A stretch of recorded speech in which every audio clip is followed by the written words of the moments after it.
let's see if this is working.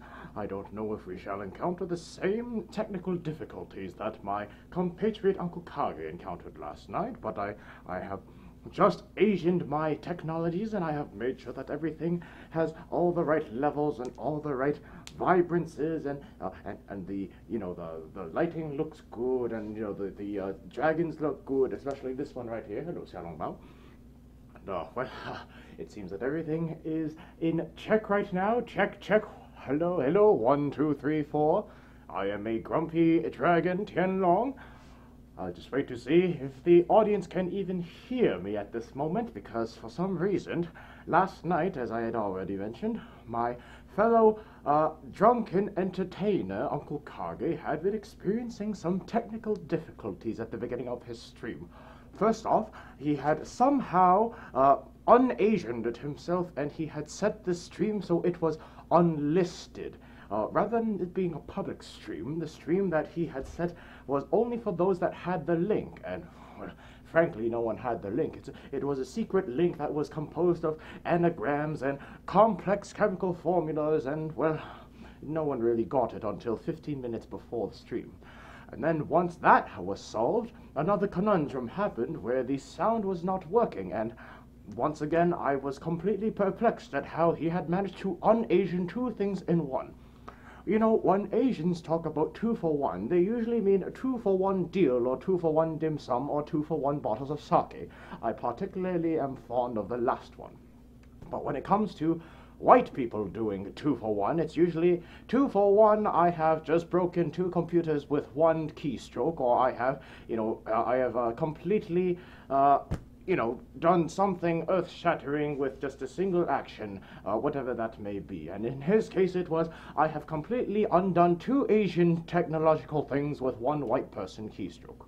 So we shall hope that that does not happen, and I hope that he is not going to creep up suddenly from behind the sofa which I am seated upon and un-Asian this stream as well. But with all of that being said, yes, hello Xiaolong Bao. Yes, the audience is noticing Xiaolong Bao. Xiaolong Bao is sort of just staying sentinel there. As you can see, Xiaolong Bao has adopted the position of the sentinel dragon. Of course, before we had Francois or Bob, our French dragon, who would be standing guard over the stream to make sure there would be no intrusions. But Bob is currently on break right now. He's on vacation in England, which is a little bit odd for a French dragon, but we'll let it slide. So we have Xiaolong Bao here, being the sentinel, making sure that there are no intrusions whatsoever for this particular stream, and absolutely nothing shall happen while Xiaolong Bao is watching. Speaking of stream, I guess that means that we can properly begin. For those of you that do not know, and I'm not sure why you are here, I am Grumpy Tien Long, or just simply known as Tien Long, and I am grumpy, as you can probably tell by the look on my face that I have at all times. And I am the celestial god of the skies, now retired down upon this, I would say beautiful green earth, but it's more like a gloomy, snowed-in earth. At least in my parts. Up north here in Canada, we have, of course, expected this a little while back, but we unfortunately are feeling the effects of an early winter, and I've already been snowed in once, and well, today doesn't seem to be any better. Certainly the temperatures are not helping with the dragon's mood, which is why, well, instead of having a stream in the evening this time around, I decided that I would have one a little bit earlier in the day, so as to not freeze in the evening cold, and also to help some of the viewers that are around the world as well. And many of you may have been watching Uncle Kage's stream last night, once again the one with all the un-Asianings happening and the libations of certain sorts happening. And well, because this month has been quite a busy one for both myself and my pet, we decided that, well, perhaps we should try something new and have ourselves a Sunday afternoon tea session together.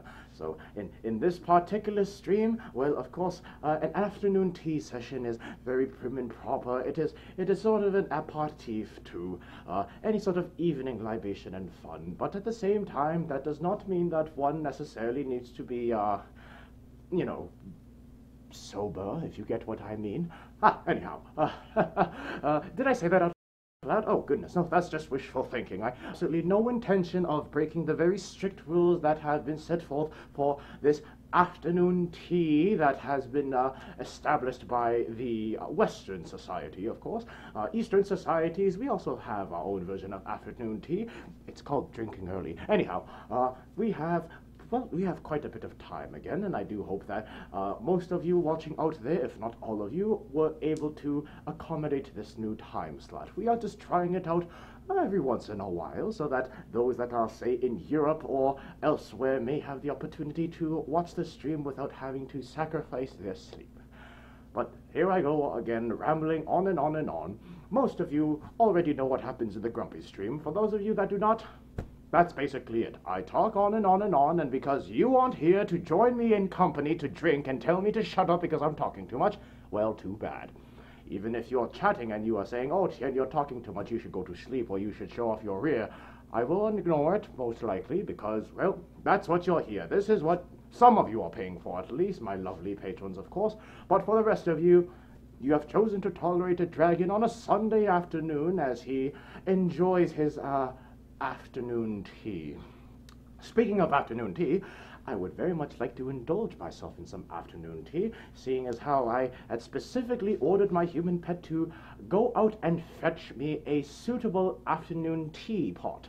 Now, of course, you can't have any afternoon tea without having a teapot that is fitting for Celestial Dragon, and, well, for once, he actually came through when it comes to selecting a presentable teapot for me.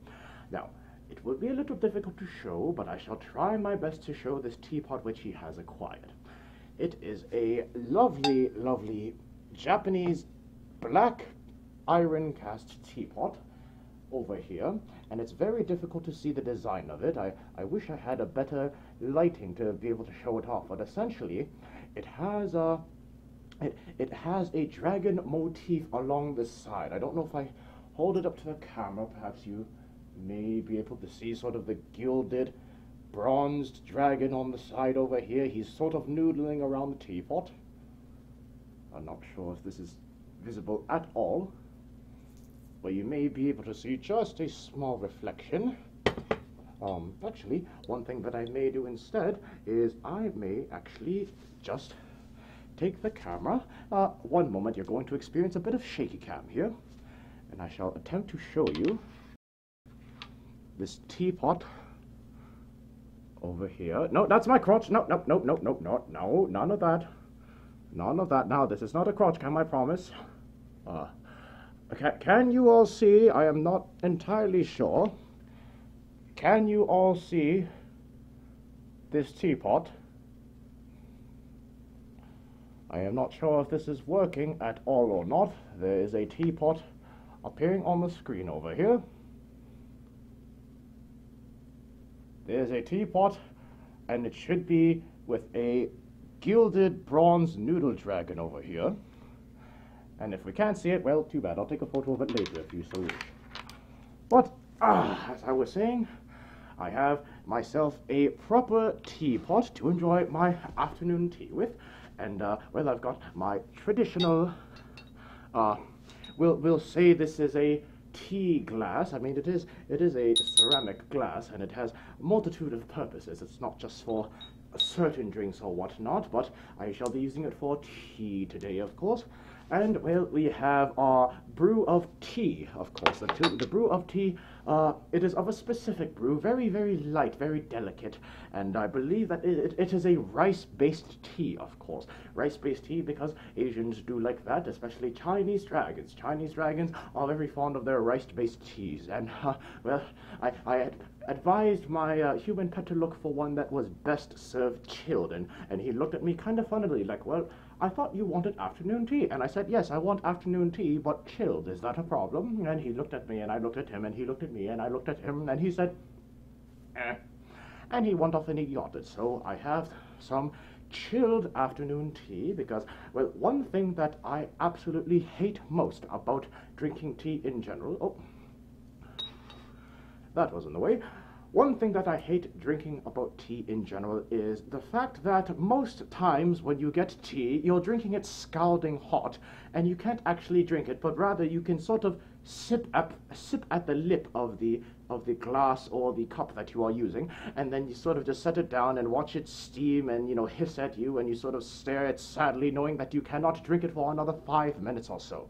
And I find that to be a complete waste of my time, and my time is very precious.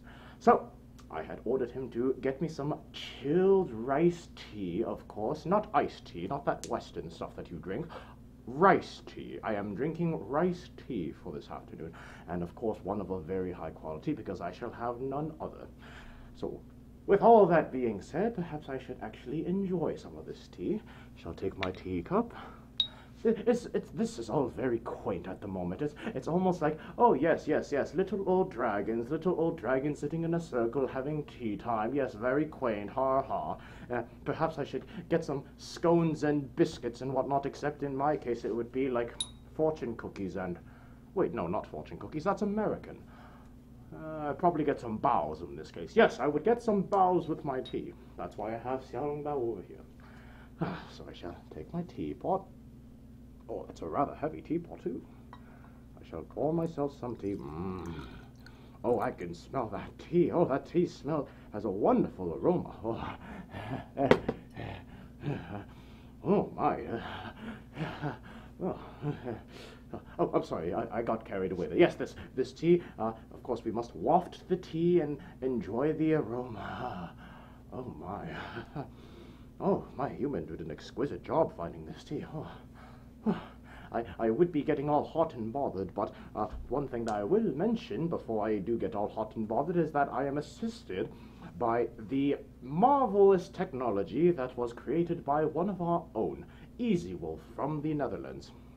Easy Wolf has created the Easy Cooldown Vest, an invention that he had made some years back, which helps fursuiters and all other performers essentially keep cool for longer periods of time so that they may stay performing for longer periods of time.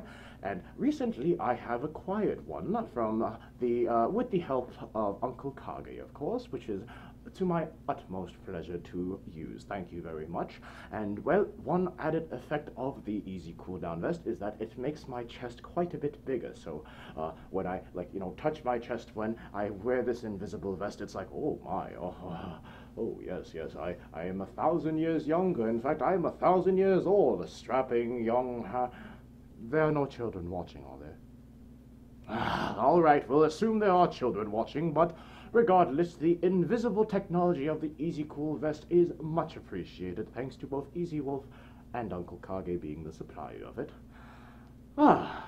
Uncle Kage has a very, very hilarious story about Easy Wolf and his cooldown vests. If you have never heard it before, if you find him at a convention, make sure you buy him a drink and ask him to tell you.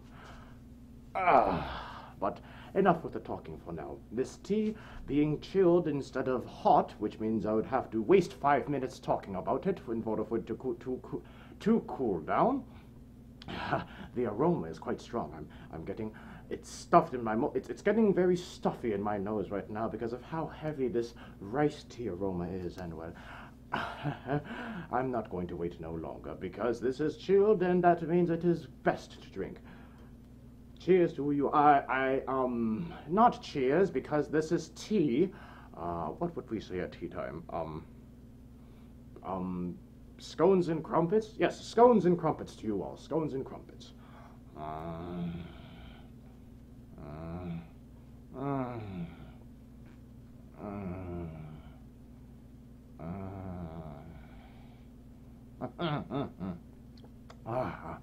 Oh my, this is marvelous rice tea. Absolutely exquisite rice tea. I could not have asked for better from my human. Oh, yes, and Aldiak Rufus says, pip pip cheerio. Yes, we shall use that for this afternoon tea stream for all the tea-related toastings. Yes, pip pip cheerio to you, old lad. Pip pip cheerio. Yes, it's in bad form to drink your tea too quickly, but this tea is marvelous.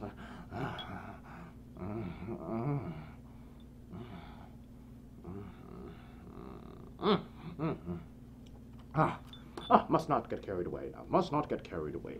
It's very easy to do so when you have such high quality. Oh, there's the pink straw. Get out of the way, you. There you go. When you have such high quality product as Japanese inspired rice tea, of course. Now, Chinese tea itself is also very, very good quality as well, but the Japanese just do something with their rice teas that, well, they just hit the spot. They just do it absolutely right. The Chinese, they just sort of, if you've ever been in a Chinese restaurant before, you would know what I'm talking about, where they sort of just reuse the same tea bags, you know, hundreds and hundreds and hundreds of times. When I first descended down to earth, I could not believe this heresy of reusing tea bags over and over again. Sometimes they would use the same tea bag for an entire day, an entire business day for the restaurant.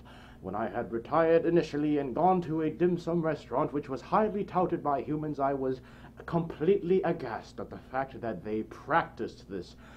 Up in the celestial heavens, we would not even dare look a second time at a used tea bag. We would just simply take it, toss it down wherever the garbage can was, which was usually just a hole in the clouds until it landed in some other person's pot, and they drank it. You know, come to think of it, perhaps that's where they got the inspiration. Perhaps it was the used, discarded tea bags we threw down from the heavens and landed in Chinese restaurants.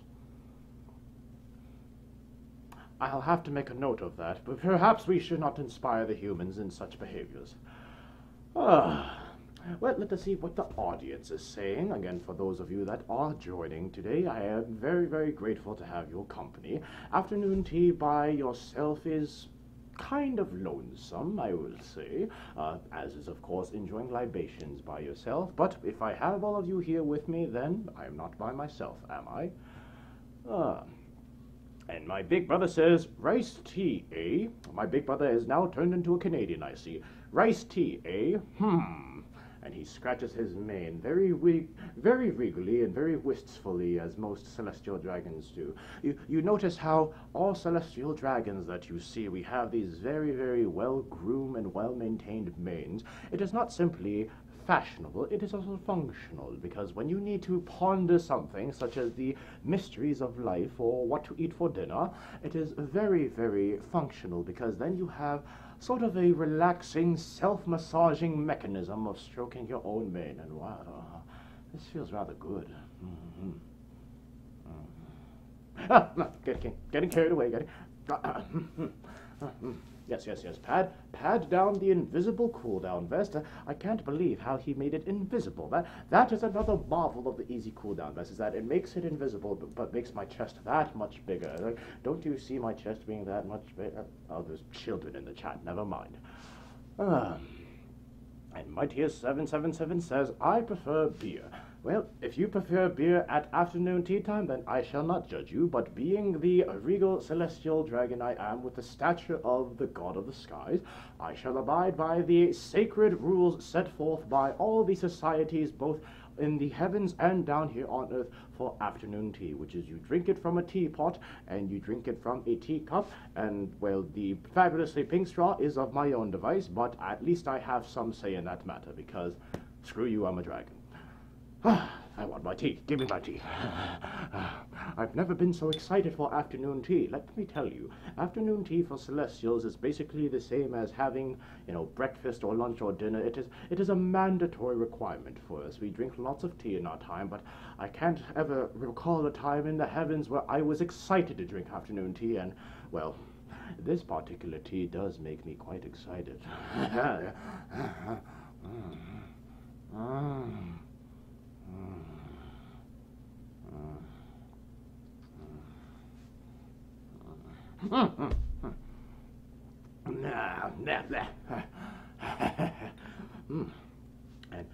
it may be just a fanciful thought from my mind, but the dragon teapot that I am using, this cast iron teapot from Japan, this was carefully and lovingly made from some skilled workers there. It is seemingly adding its own little flavor to it, which, well, I don't complain about that. I would at least appreciate the fact that it is helping the flavor along. It is not turning it sour or anything. Wadius the Dragon says, I did add some whiskey to my tea. Well, Wadius, you are a Viking, are you not? Which means that you guys basically drink whiskey as tea. I would not be surprised if, this was a commonplace, item on the menu if if I were to go to the Scandinavian or Norwegian regions and I were to walk into, say, a Starbucks or a Barstocks or one of those two establishments and I would order, a coffee or a kofefe or whatever you want to call it, and they bring forth a bottle of whiskey instead. I would not be surprised whatsoever. In fact, I would expect that they would do such a thing. Speaking of Starbucks and Kofefe, they have started doing that recently in these parts, in the sense that they have started adding alcohol to the menu in the local Starbucks around my area, and the Barstocks in particular actually feature wine menus as well. Now, I can't imagine that either are of very reputable quality, but, well, at least they're making progress, and progress starts off small. And Altoriu says, yep, it's sake in the... Altoriu, I'll have you know that this is simply the finest, most exquisite riced tea that my human pet could find. He even showed me the bottle, the tea bag that he had put in there, and it was all composed of 100% pure riced tea.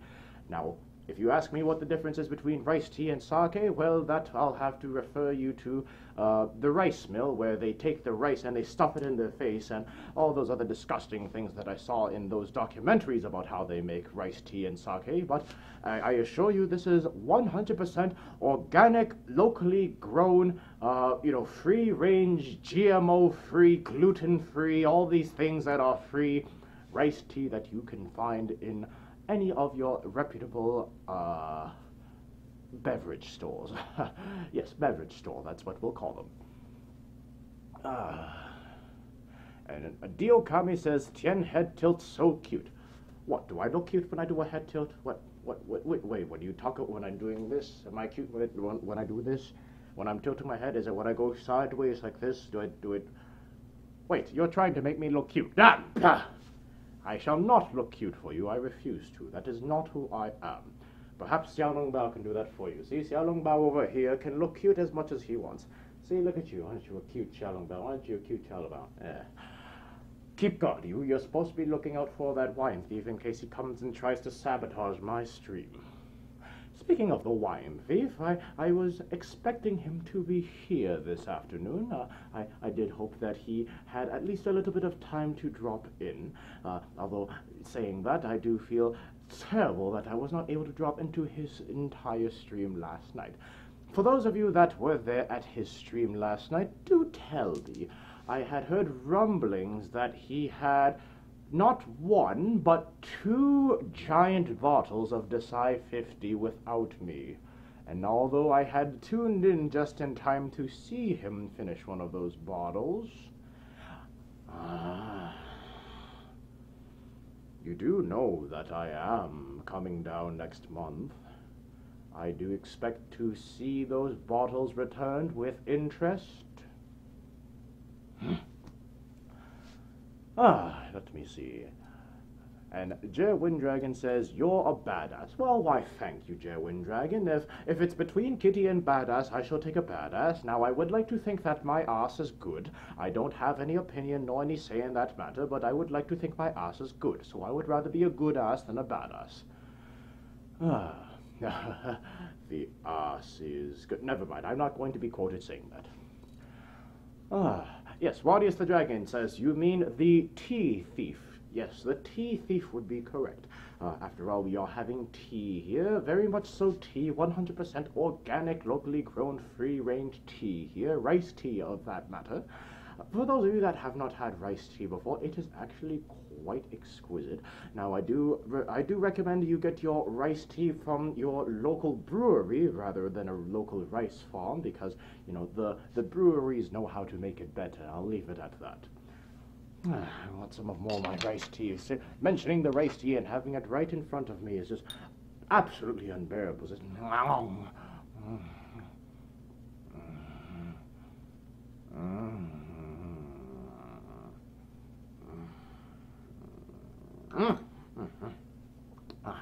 how uncouth of me to almost finish that glass in one go. As some of you may know, for tea time etiquette and whatnot, you don't knock it back the same way as you would with a beer or a shot of some sort of hard liquor. Tea, and rice tea in particular, you must enjoy very slowly and very savoringly. You must have every single note. It's almost actually like drinking sake. I mean, this is most definitely not sake. I want to put it out there. This is not sake. It is rice tea. Now, with that being said, it is very much like the entire sake tasting process. Remember, for those of you that have seen, the previous Grumpystreams and whatnot, you may have seen before that there was a specific process in which you actually evaluated a sake. Quite many steps, many few steps that, well, unless I had a sake bottle nearby, I couldn't really demonstrate. What a coincidence. There's a sake bottle nearby. It's almost as if I planned that out. Well, of course I did not, because there's only rice tea that is being had right now. After all, we're having afternoon tea. But there just so happens to be a sake bottle with, that might actually be a little bit of sake inside there. But I'm having tea. I cannot mix my tea with sake. Nevertheless, just give me one moment. Where's my pillow? I need my pillow here so that when I stand up, you do not see my crotch. Okay, here we go. There we are. See, I just happen to have a bottle of sake in my vicinity. What a coincidence. What a happy coincidence that is. And not only is it a bottle of sake, this is a bottle of Takatenjin, the soul of the sensei. This is a rather high quality one indeed. I have absolutely no recollection of when this bottle appeared in my den, but I shall take it regardless. So, oh my, it's also chilled as well. It's eerily similar how chilled it is compared to that teapot of mine. I have no idea how, but I poured that teapot myself, and I assure you that it is rice tea. So Takatenjin, of course, as I was saying, the sake evaluation process, you must look at the label, and you must look at the quality in terms of the keywords, and you have to look at the bottling date, and then you must look at the type of rice and all of the other small little details, and then when you open it, you have to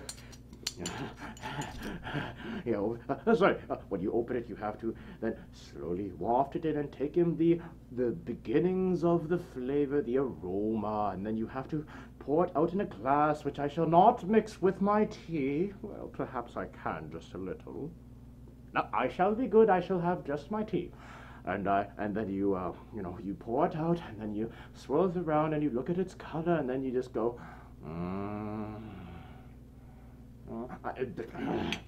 I have to be good. I'm having afternoon tea. I am having afternoon tea.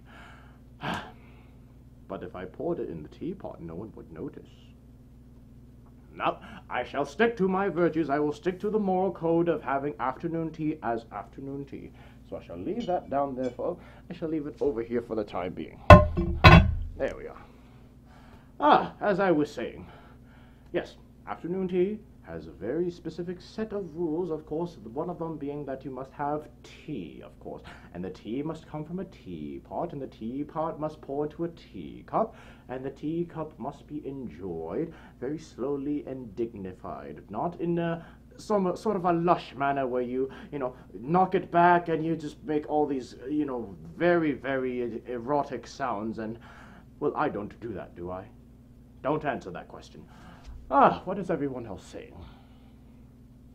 And Jax the Lothal Wolf says, kitty pillow. What, where? Where did you see a kitty pillow? Show me where this kitty pillow is and I shall destroy it. And let me see. Mightius777 says, time to get crunk. Well, Mightius, I have no idea what you're insinuating here, but there is no reason nor incentive for me here to get crunk.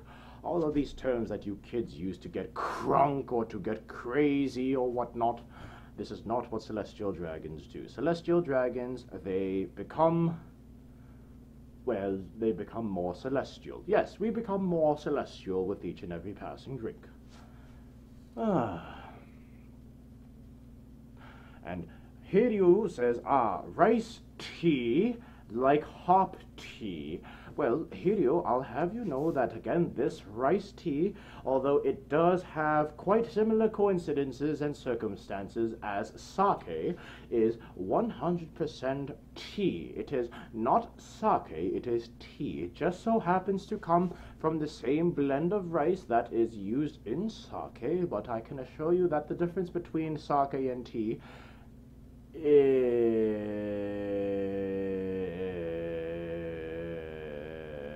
moving right along. Anyhow, let us see.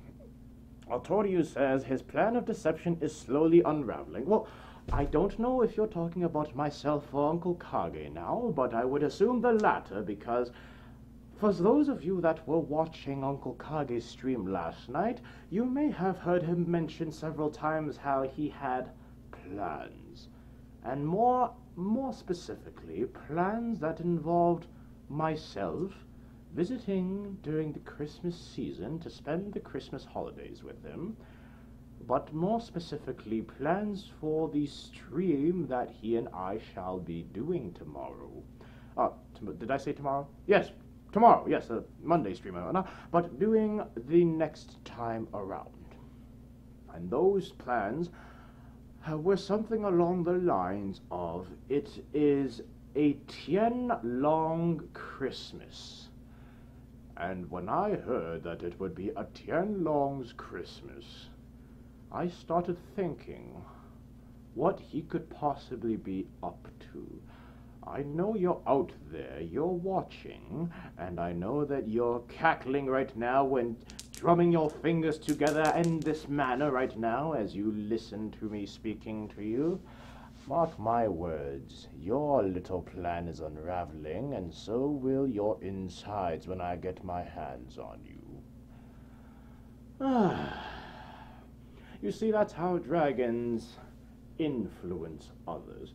We simply make our position known. We don't need to prove anything. We don't need to force anything. We just have to establish our position on the food chain. Moving right along. My big brother says, get more tea instead. I agree with that. I've been talking too much. Once again, I shall have more of this tea from my almost empty teacup. Well, drat, I guess I'll have to pour myself some more tea in just a moment. What was it that we were going to say again? Oh, yes, pip pip cheerio. Pip pip cheerio to you folks.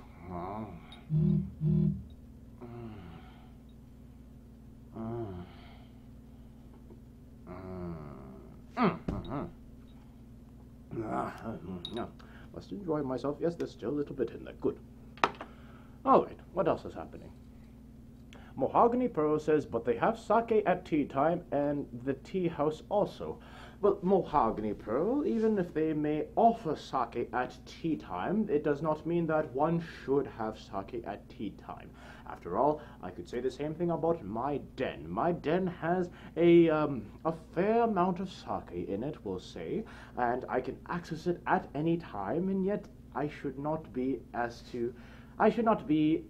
uncouth as to open up any of those bottles until at least after 5 p.m. on a given day, or unless I have some company with me that requests it, and, well, I don't hear any of you requesting me to drink sake, and I am quite content with my tea at the moment. So, in that case, regardless whether it is available or not, it is a matter of principle. Principles are what keep us separated from the savages, and, well, I would rather like to think I am not a savage, although there are some moments where the youngsters come up to me at conventions and say, you know, you're sort of scary, Tien Long, and I say, well, I wonder why that could be. Is it because I am a celestial dragon capable of destroying cities? I'll let you ponder that. Yoshiko says, Tien dressed as a tree or having Santa outfit. Is that right? Are you plotting for me to be dressed up in the festive holiday season? Does this face look like it is ready to be dressed up for the festive holiday season? Don't answer that. Moving right along. something something. Oh, now there are others that are adding in possible decorative ideas for, well, myself. And I will tell you right now, as I have just indicated, that I am not to be decorated. You shall not decorate me with any sort of ornaments or fixtures or clothing articles to make me look jolly or plump or old or have a white beard. Oh, goodness, I already have the white beard. You shall not do anything aside from the white beard. The nerve of you children. I had already heard many of you talking on Twitter in the previous night that were talking about decorating me with tinsel, as in tinsel, you know, that little sparkly dingly crap, and decorating me with tinsel, which would imply that I would be turned into tinsel, which would also imply that I would snuff you out before you got the chance to do so. What else is happening? And Jax the Lothal Wolf are saying rules are meant to be broken. Well, Jax, rules are meant to be broken. Principles, however, are meant to be followed. And that's the thing. Principles are what keep us sort of level-headed and all on the straight and narrow. And, well, again, without principles, we wouldn't have the sort of civility that society seems to have now. Then again, many would argue that there's not a lot of civility going on these days, so I shall reserve those comments for later. But in general, principles are what keeps us from going completely crazy and drinking as many bottles of sake as we would please. Although I wouldn't say no to that. I mean, if I abandoned my principles so I could drink as many bottles of sake as I please. That's a hard one. I'll have to get back to you on that. And my big brother says, don't turn those whiskers white. Big brother, are you calling me old? Because I'll have you know that your whiskers are white now. What do you have to say about that? You see, I may be several thousands of years old, but I've at least managed to keep my colors about me. See, I've got my lovely... Oh, my, that feels good. As I was saying, I have my lovely... I was going to say blood red, but that sounds a little much. I have my lovely, I guess, royal red colors and features about me still, as you can see. I've got plenty of color and life left in this old dragon, despite how old I may be. I can't say the same thing about your brother. Oh, and he's already grumping. Oh, isn't that cute? Oh, Big Brother's already grumping. Well, I'm sorry, Big Brother. Perhaps I'll just have to have another drink of tea for your honor. Yeah, come here, tea. Give me that tea. Yes, I love this.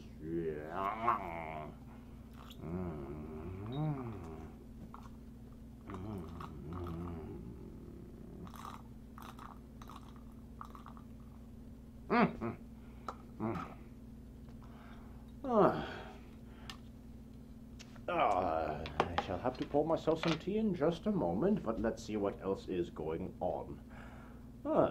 Oh, the boozy barrister has arrived. Oh, well, I hope that it is not a lawsuit I'm being pursued for, but welcome, Mr. Barrister.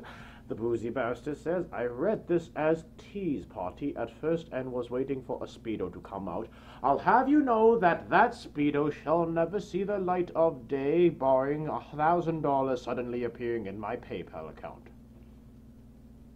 You heard it here first. That Speedo shall never see the light of day until that amount of money appears in my PayPal account, and I shall take it off all you want. But in terms of a tease party, well, I mean, if I think about it, we've already had such a thing happening at Euroferns. After all, for those of you that have not seen it yet on YouTube, or you were not at Euroferns, Uncle Kage and myself did a show at Euroferns, and, well, during that show we had planned a little something which involved myself putting on the Speedos once again for charity, even though I'd already dealt with that at Anthrocon. And if I recall correctly, Boozy was on that stage when I was wearing the Speedos, and he looked very intently at them. But anyhow, at Euroferns, we had planned something similar, except, well, I'm not one to be done twice like that. So I had counted on the audience's participation, participation in order to get back at the old man, shall we say. And the audience came through quite well, because as soon as we announced that we would be taking monetary donations, and whoever got more of them would be putting the Speedo on, everyone in the crowd came rushing to the stage, and they took the money that they had in their wallets for the unpaid commissions, and they threw it at Uncle Kage. And Uncle Kage was like, if someone had that film in slow motion, oh my goodness, Uncle Kage was drowning in money. He's like, oh yes, look at all this money for me to put on a Speedo and look 25 years old again. Oh yes. It was absolutely wonderful. I guarantee that the lemurs in Madagascar, not the lemurs of Madagascar, but the ones that are in Madagascar, were probably turning their heads in slow motion to the stage of your friends like, and Uncle Kage up there just raking in the money for all of the lemurs of Madagascar, until he realized that that means that he had to put on the Speedo. And then he went backstage once the money counting was finished, even though there was no need to count the money because there was a clear winner. And he went backstage to put the Speedos on. The rest I shall leave up for you to find out. It is on YouTube if you go to your Ference's channel. Perhaps you can give that a look a little later. And of course, Uncle Kage says, that is not how I remember it. You are getting senile. As I just said, there is videographic evidence. It is on YouTube, and as soon as that started playing, in terms of, you know, the whole donate money to either one of us, and whoever has the most will win, you know, a Speedo or something like that. As soon as that started, I distinctly recall people running from the back of the house to the front like it was Black Friday, and they took their wallets and they threw all the cash they had at you. Meanwhile, I was sitting there with my glass, just looking on, and you know, I had a similar tea glass like this. Well, it's more like a wine glass, but I had a similar glass like this, and I was just looking at you like, good gracious, these children need to have their eyes checked. Anyhow, oh yes, my teacup is empty. I shall have to refill that. If you'll pardon me one moment, I shall refill my teacup. Oh yes, more tea. Oh, oh my, this tea is good. There we are.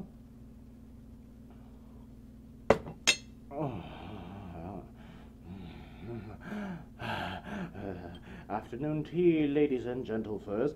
Chip-pip-pip cheerio to you.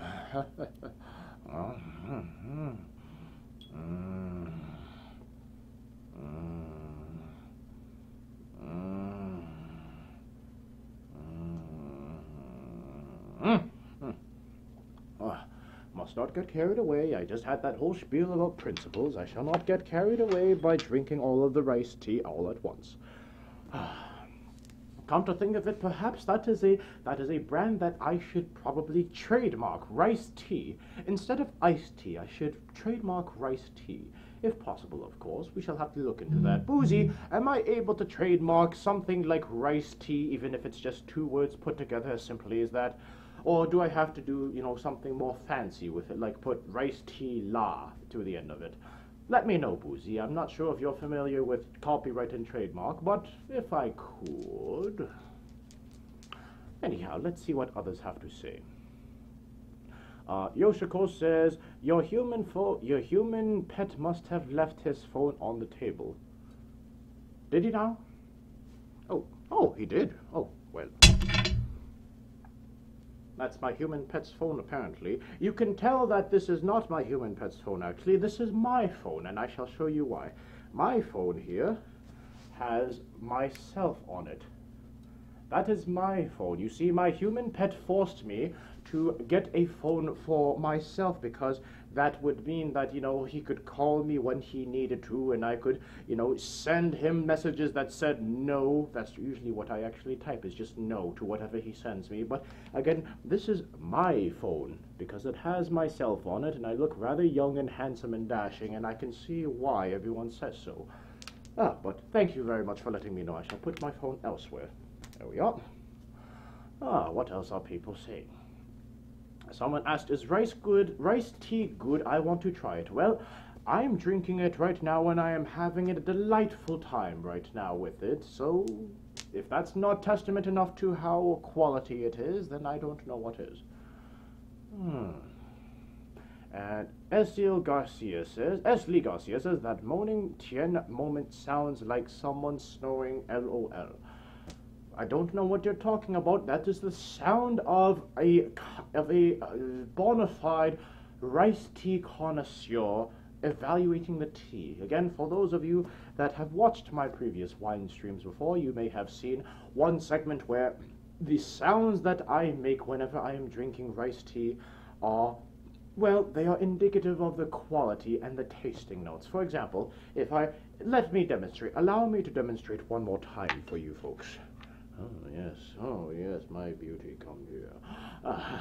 Well, as I was saying, when a rice tea connoisseur makes those sort of sounds, now, for example, if I do this,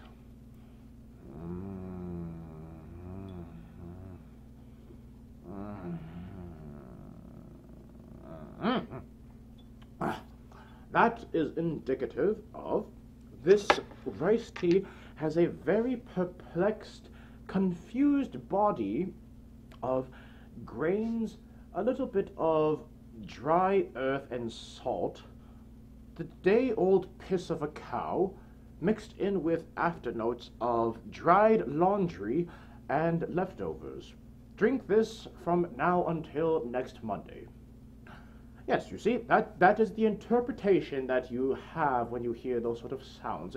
Every wine connoisseur makes those sounds when they are drinking wine. You'll hear it from the likes of Uncle Kage. You may hear it from the likes of the boozy barrister whenever he is enjoying his libations. You'll most certainly hear it from folk like Alkali Bismuth, for every time we take a sip of any sort of worthwhile liquid, you will hear these sort of sounds just trailing out of our mouths and sort of floating in the air, and suddenly it wraps up in a sharp note, and that is when you hear tasting notes of, for example, if we're tasting one of Mr. Barrister's whiskeys or bourbons, it would be, this has a strong body of dried oak, maple leaves, and workout sweat, complemented with the aroma of hickory, chestnut, and bacon. Drink now until the kids stop crying. You see, that is how tasting notes work. You must develop them as you are in the experience. If you try to take a drink of whatever you have, and then you try to recall that moment later on, you're going to get it all wrong. You have to communicate the moment in the moment, if you see what I am saying. That is a very long-winded explanation for one very simple, shorter explanation, which is shut up and drink. I shall do such a thing. Pip pip cheerio to all of you out there. Pip pip cheerio.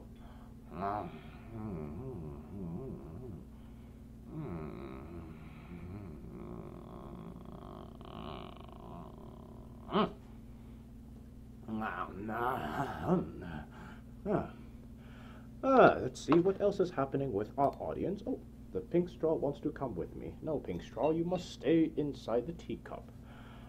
And let us see. Yes, quite the description, says Mightius. It is quite the description indeed. That is what bourbon does to you. And anyone within earshot, your phone is ringing. Ring, ring. This is your telephone. You should answer your telephone because it is ringing. Ring, ring, ring. Attention. I don't know what that is, but I shall ignore it completely. Yes, yes, yes. No one wants to talk to you. Thank you very much. As I was saying, that was a technical difficulty. Are you sabotaging me, old man? I know you're out there, and I don't want you sabotaging me. I did not have anything to do with last night's technical difficulties. But yes, Let's see what else is happening.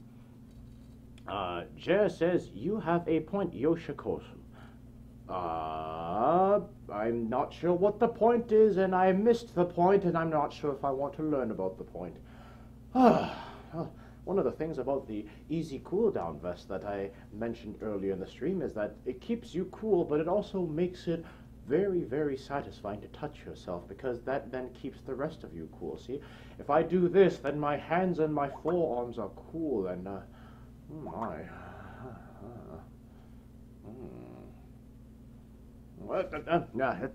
not that time. Anyhow, what was that? I really don't know what this idiocy is. Someone just tried to dial my phone, and I have a very strict policy of please do not dial my phone unless you want to shorten your lifespan by about, well, all the rest of your lives. Ring, ring, answer your telephone, ha ha ha, ring-a-ding-a-ding, ring, ring, ring, answer your telephone.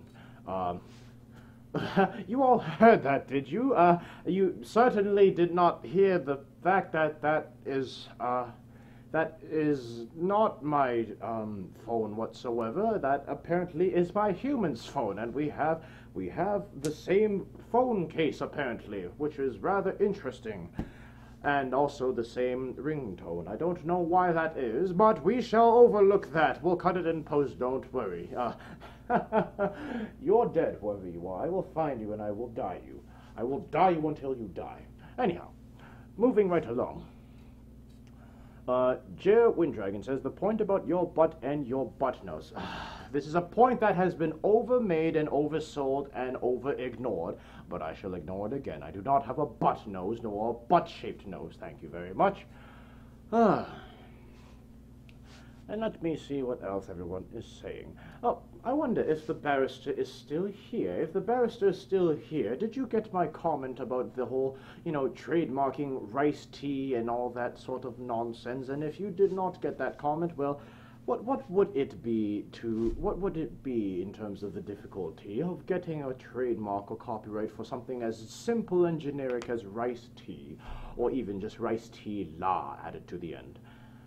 The chat, of course, is a little difficult for an old dragon to see. After all, it is rather small, and, I'm all the way out here, and I'm trying to lean in and see things, but I don't want to stand, because if I stand, then you're going to get the best view that you've ever gotten. Let us see what others are saying. Oh, Mahogany Peril says, Tien, how is the weather in Canada? Well, Mahogany Pearl, the weather in Canada is frozen. It is Canada, and Canada means that winter will come early. That is a guarantee. Right now, we are at least without snow. We did have snow earlier in the past few days, but that snow has gone away now because I said no to snow, and snow said no, and I made it go away. Excuse me there. But yes, the weather in Canada right now is positively Canadian. That is all I have to say about that. Yeah. That last sip of tea for some reason has made my throat a rather bit parched, which means that I shall have to have more. Yeah.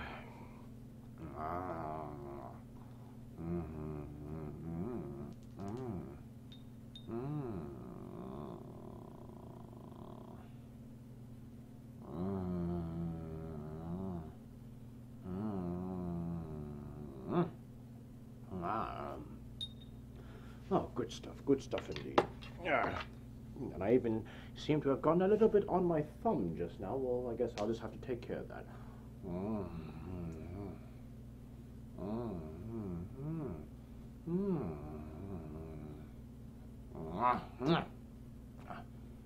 Oh, was I doing that on camera? Don't mind that. I just had to make sure I was not wasting anything. Of course, this is high quality sake. It is not to be wasted, even at the expense of some of my dignity, regardless of the fact that my dignity is no longer existent in the first place. Yoshiko says the weather is let it go, let it go. I wish that you and all the other youngsters of this world would let that go, first of all, seeing as that was a movie that came out, what, 3-4 years ago now, and that has still not gone away. Why won't others let that go? Zurin says the snow is still here. Well, Zurin, I don't know whereabouts you are located, but the snow up here where I am has at least gone away for the moment and the time being until whoever is the dragon up in the heavens that does control the weather, I still have not learned of his name. It must be Randy or something like that. Randy always makes all the troubles happen, but if Randy Long is now in charge of the weather and he leaves the freezer door open, well, I would not be surprised if the freezer door allowed some ice cubes to break apart and then disintegrate as snow down here.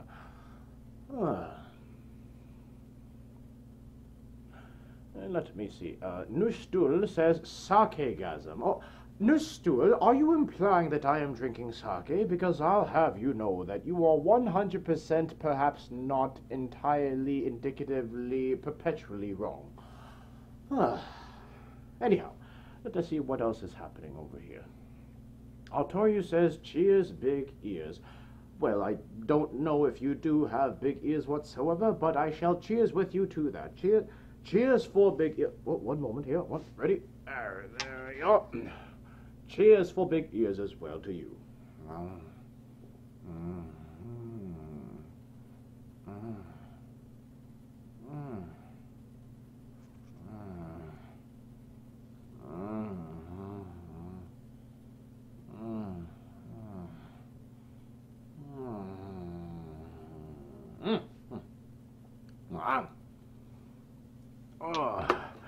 I almost fear that this tea will go too quickly. I am enjoying it so much that I may need to refill my teapot with some more riced tea afterwards.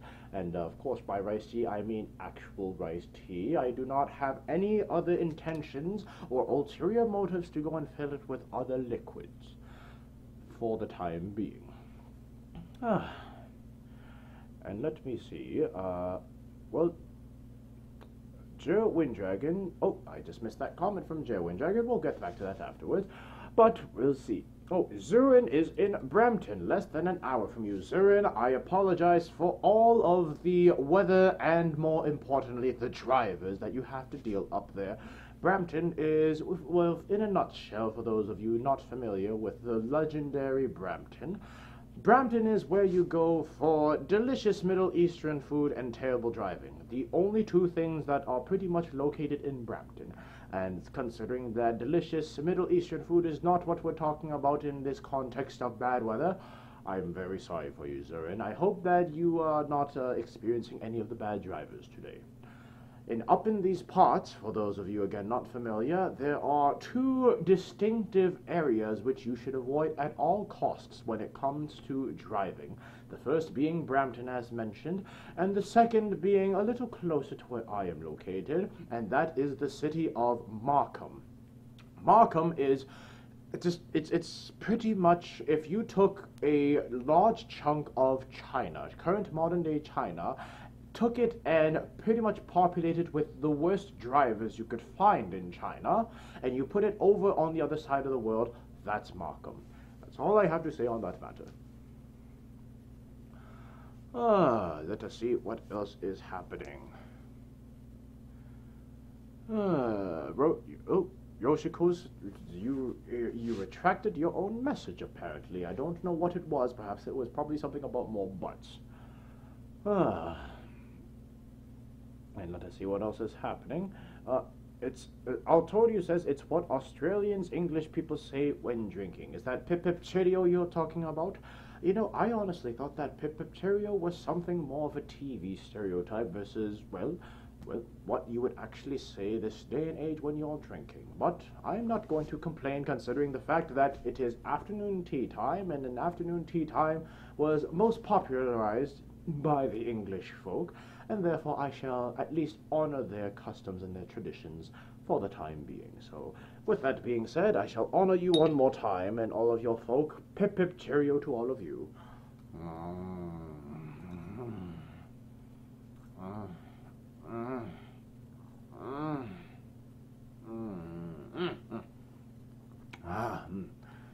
Oh, there I went off again. I almost got carried away and finished off that glass. All right, let's see. What time do we have here? We have about, if I can move my mouse back over somehow. There we are. We have approximately,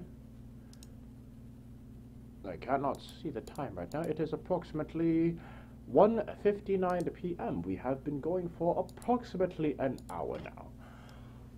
It seems like it's almost a little bit longer, considering the fact that, well, when you're drinking afternoon tea and you're chatting with friends and time flies by, things seem to fly by a lot faster. But I cannot believe it has barely been 1 hour since we have started.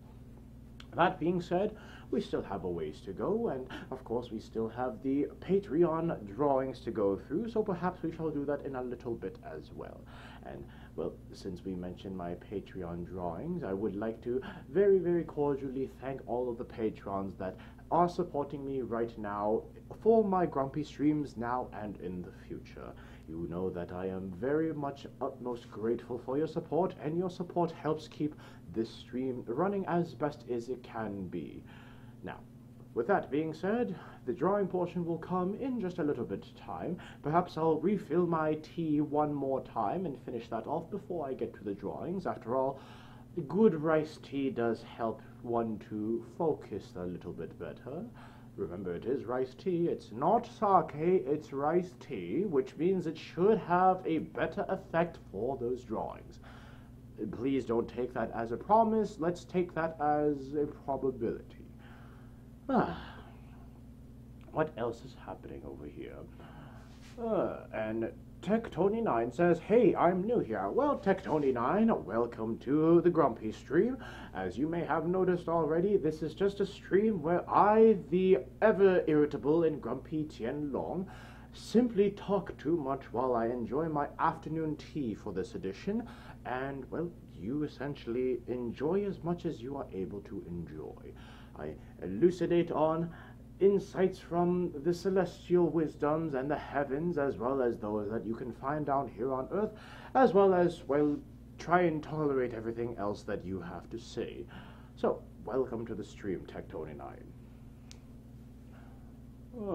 And Mahogany Pearl has to run. Have a fantastic afternoon until we meet again. Zaijian. Oh, well, thank you very much for dropping in, Mahogany Pearl. Zaijian to you as well, and I shall hope your travels are safe. And Jack the Lothal Wolf asks, by the way, Tien Long, what is your battle staff made of? Is it wood or bronze or iron, or is it made of tamahagane?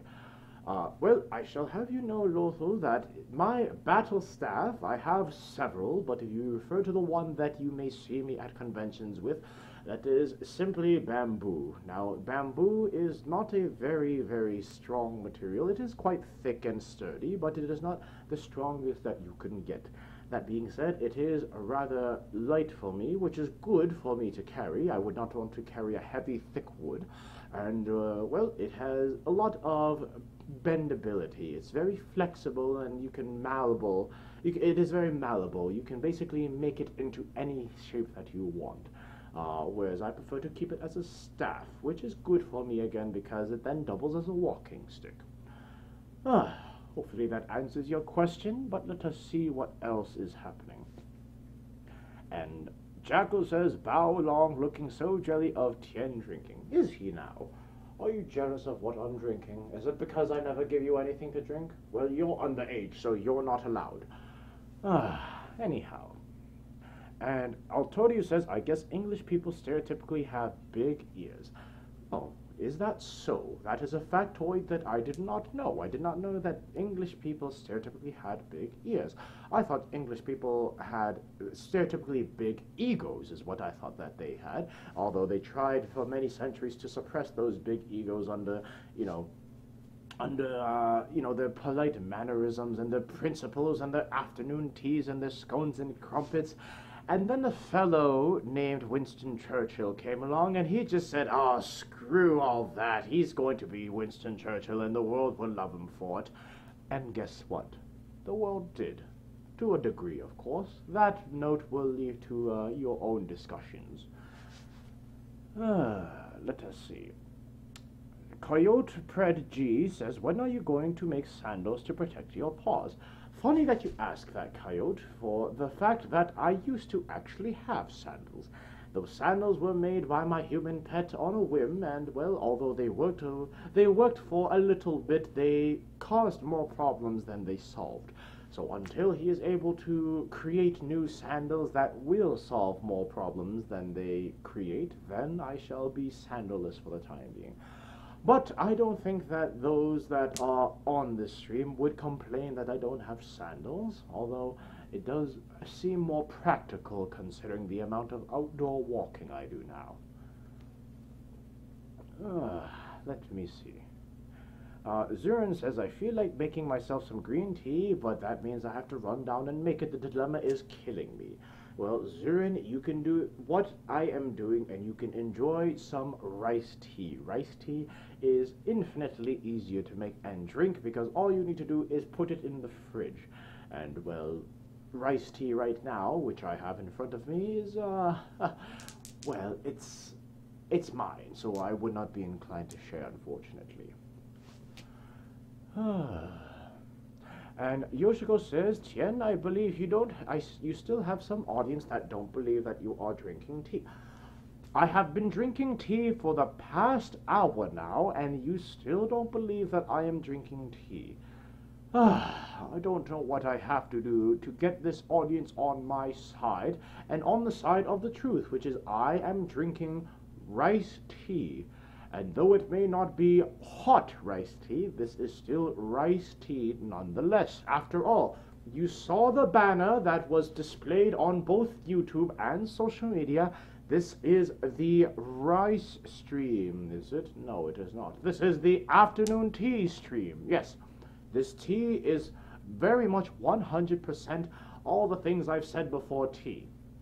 I won't repeat what I said because it is too much of a mouthful and I must have some more tea now. You see, the rules of the afternoon tea are very simple. You must drink, or not drink, rather. Well, you could drink, but I won't. You must have your liquid from a teapot. You see, I've got my teapot here. It's a very lovely teapot. I wish I could show it off a little bit better, but it's got this lovely, lovely dragon on it. It's got a long on it. In fact, this is probably oolong, if I would be correct. Oolong is the master of all teas up in the heavens. And, of course, the vessel of tea is in a teapot, and then you pour from the teapot into the teacup, and then you drink from the teacup. In my case, you drink with the fabulously pink straw. Oh, my. There we are. Anyhow, yes, give me mine.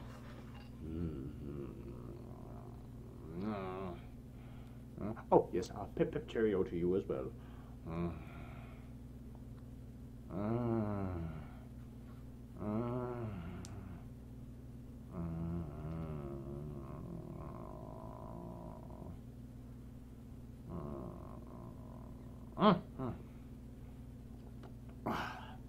There was that enough proof that I was drinking tea to you. You see, I even made tea-tasting note sounds. And for those of you that do not speak tea-tasting note, I shall translate it.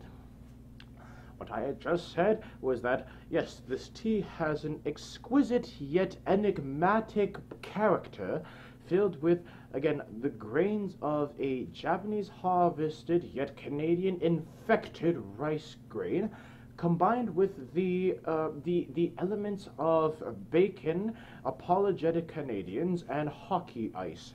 And this tea should be drank chilled, best chilled, and with the company of friends.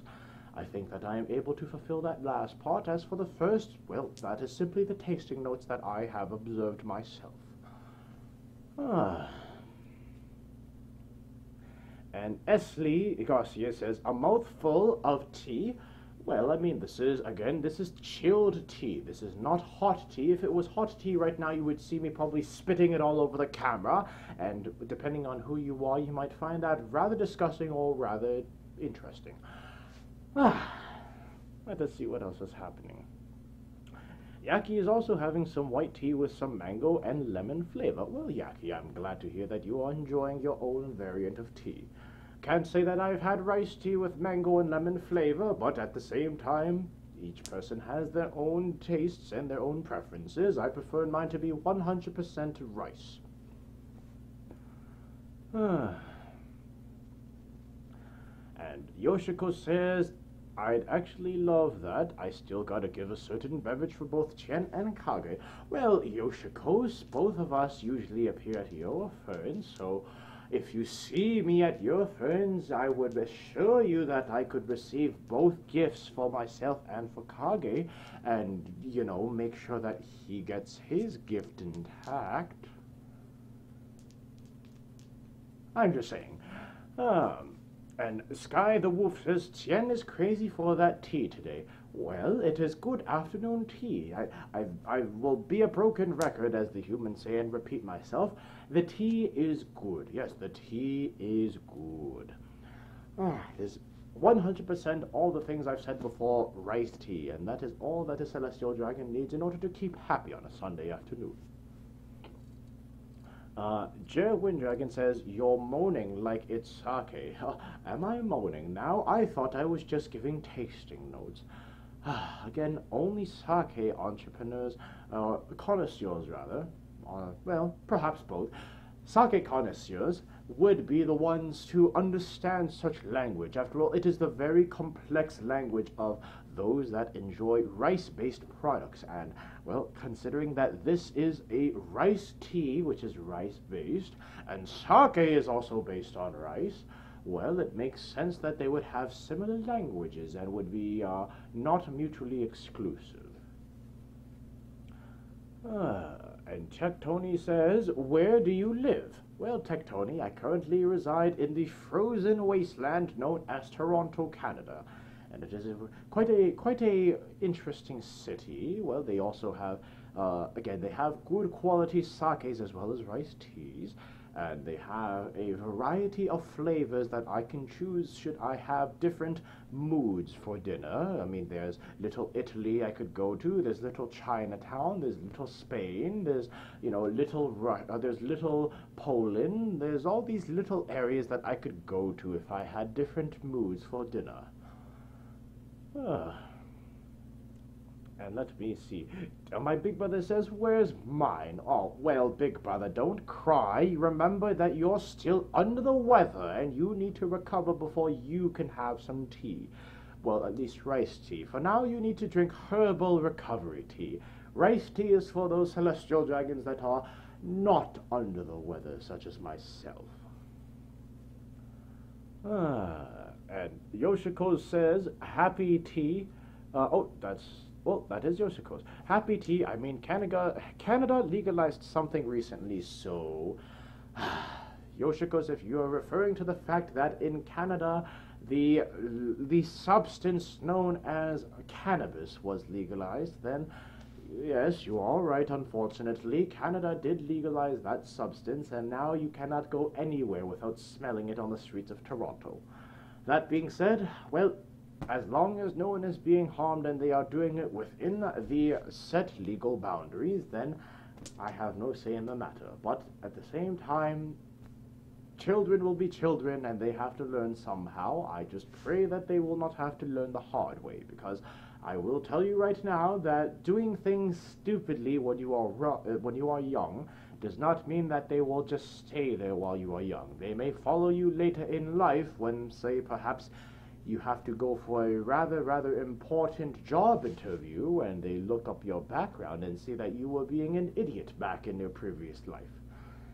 We've all been there, including myself. I will not say that a thousands-year-old celestial dragon is free of his own crimes and mischief, but that's a story for another day. And Diokami asks, is there a little Portugal? Why, yes, there is a little Portugal. There's a little bit of everything for Celestial to eat in Toronto. There's little Portugal I could eat. There's little Greek town. There's little, Korea town up north. There's more Japanese that are more midtown. there's many things that you could choose from in Toronto. It is quite a vibrant city filled with opportunity for a dragon to feast on a buffet of international flavors. Let us see what else. And Yakisoba asks, what about Little Canada? Well, Yakisoba, I don't know if there's a Little Canada whereabouts you are in Germany, but up here in Canada, I think they just refer to it as Canada. Moving right along. And, well, oh, and Yakisoba and Nushtul both ask at the same time, what about Little Deutschland? Well, I have not actually seen a Little Deutschland as far as I know. There are neighborhoods that do have a lot of Deutsch people in there, but at the same time, there hasn't been any real, gathering of them in one area enough to like create like a little Bavaria or a little Deutschland or a little Schnitzel house or a little Hopper house or something like that. I have not seen any yet, although I would not say no if the Hopfer House were to come to Toronto. That is a fond memory of mine, just getting to see all of these charming old-world Bavarian things over in Munich back in August. Again, for those that are not as familiar or have not attended my Grumpy streams before, I was in Germany for quite some time this past August, and I had gotten the opportunity to explore a little bit of the Bavarian region. I had the pleasure of visiting Nuremberg, and I had to make a stop, of course, in Munich.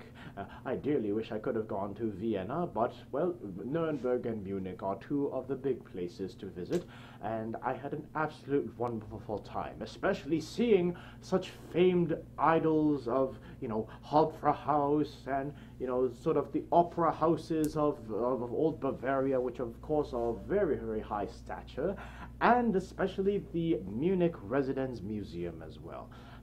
Basically the place where if you were royalty, say if you were in my position up in the heavens, this is where you would live. And it was all pretty well kept, although I will say that it was sad to see a lot of it had been replaced and restored due to the conflicts of the World War, of course being World War II. But, well, they did quite a good job preserving it, and I do hope that I will be able to make my return soon one day. And Wadius the Dragon says, Tien, do you recommend attending Motor City FurCon? Wadius, I will say that I most definitely recommend going to Motor City FurCon should you like the socializing and partying atmosphere. Motor City FurCon, which is held in April of every year, is a convention near Detroit, Michigan, and it is a 18-plus convention, which means that you will not find any youngsters, you will not find any impressionable children there that you would have to be wary of.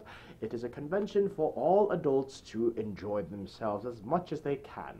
And, of course, well, being an 18-plus convention, you'll find that a lot of people are more easygoing, and you may see a different convention environment than you usually would. But at the same time, it is one that I have highly enjoyed in the past for many years now, since 2014, since they started in 2014, and, well, this coming year in 2019, they have themselves a brand new hotel, a Westin in fact, and I am very excited to see what they do with their new venue. So, in other words, long story short, I do recommend Motor City. It is a fine convention run by fine people. I would recommend it wholeheartedly.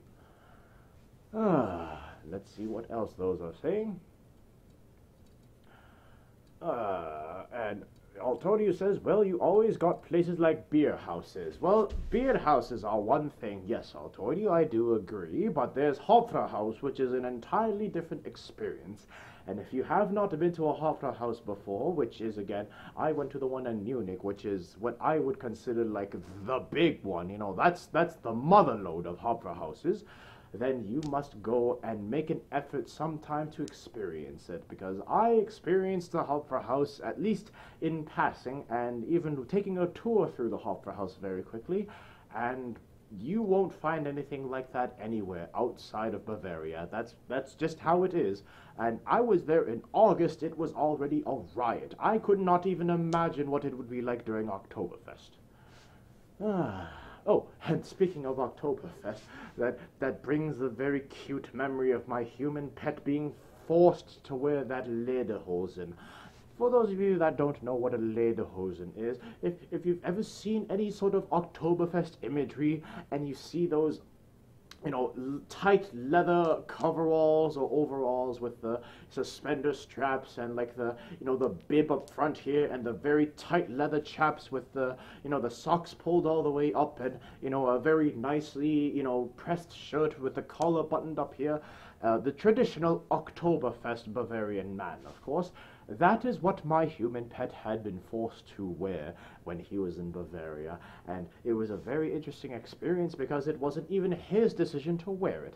When he was in Bavaria and in Munich, he had come across a lovely Bavarian couple, born and bred, and they had insisted that, because again the Oktoberfest season was coming up, that he try on a lederhosen. And he didn't really have a choice, for you see, the lady of the couple, she happened to, if I were to put it very nicely, she was the one that wore the pants in the group. And I say group, not the relationship, because it was a group of us. And she had grabbed my human pet by the arm and dragged him to the nearest department store to try on some lederhosen. And, well, the rest you can probably see on Twitter if you go to my human pet's page. I know for a fact that there were some furries out there that were getting all hot and bothered by my pet wearing a pair of tight-fitting leather chaps. I'm looking at you. Some of you are in this chat right now, and you're imagining him wearing it. Get that thought out of your head this instant. Moving along. And Jer Winddragon asks Tien, what is your thoughts about the new movie Detective Pikachu? Well, that is a very interesting one, considering that I would have never put Ryan Reynolds, or Deadpool, as most of you would know him as, with Pikachu that quickly. I mean, I couldn't see it happening, but at the same time, I would not have thought it would happen so quickly, just simply because, well, Pikachu, the last time that they tried giving Pikachu a voice, it was an utter disaster.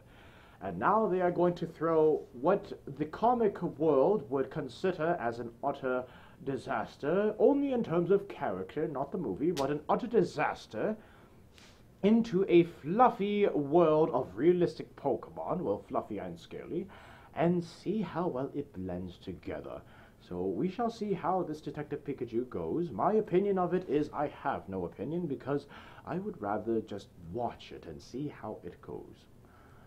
What else is happening? Let's see. We have... Altorius says Jigglypuff is some mild nightmare fuel. Yes, you are right. Jigglypuff and Mr. Mime in that trailer. I won't spoil the trailer for you. You can go watch it yourself if you would like. There are some apparently very creepy faces that are in the trailer for this new Pokemon movie. There's all these kids and their Pokemans and their, all this whatnot, this nonsense that they have. And let us see. What else? Red Eye says, I think I've seen a celestial dragon in lederhosen.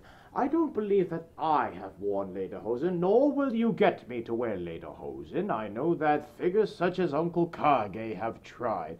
They've tried very, very hard to get me to wear lederhosen, because they've said things like, well, if you wear lederhosen at your ferns, no one will be able to tell you apart from the locals, forgetting the fact that I am very clearly an Asian celestial dragon. Perhaps that could be the next EF charity auction item. Tien Long puts on a lederhosen for 5,000 euros. You heard it here first. At EF, perhaps, for a very, very large and very appropriate sum of money for the charity, Tien Long should put a lederhosen on. I'm not doing this to look wise, I'm doing this because it feels good. Anyhow. Something, something, something. Now all the kids are talking about the Pokemon Detective Pikachu movie.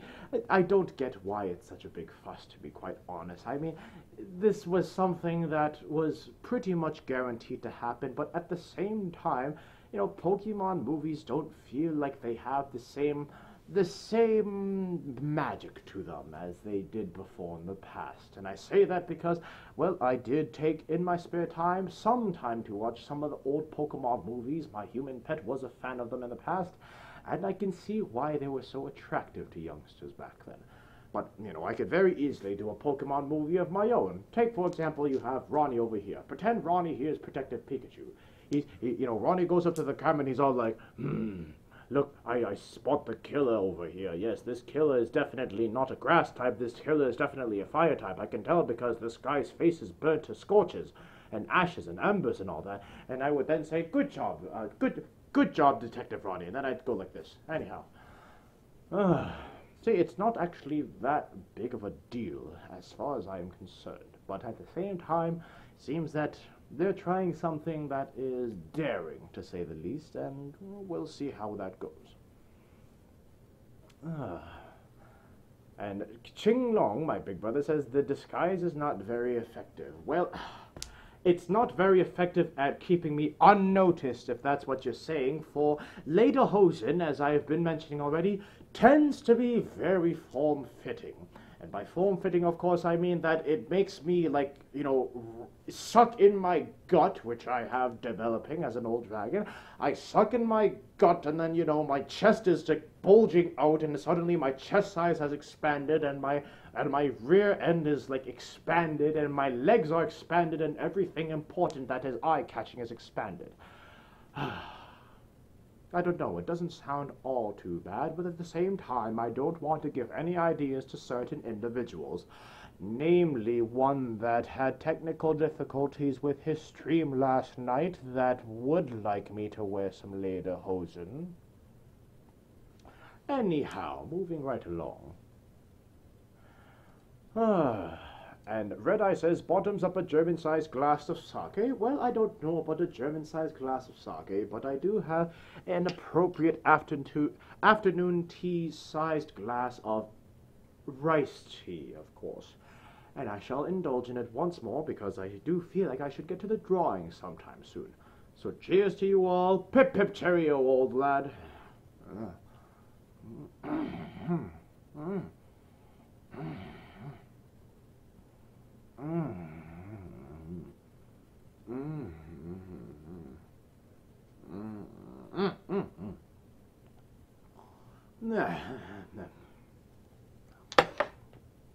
Alright, let's see what else is happening.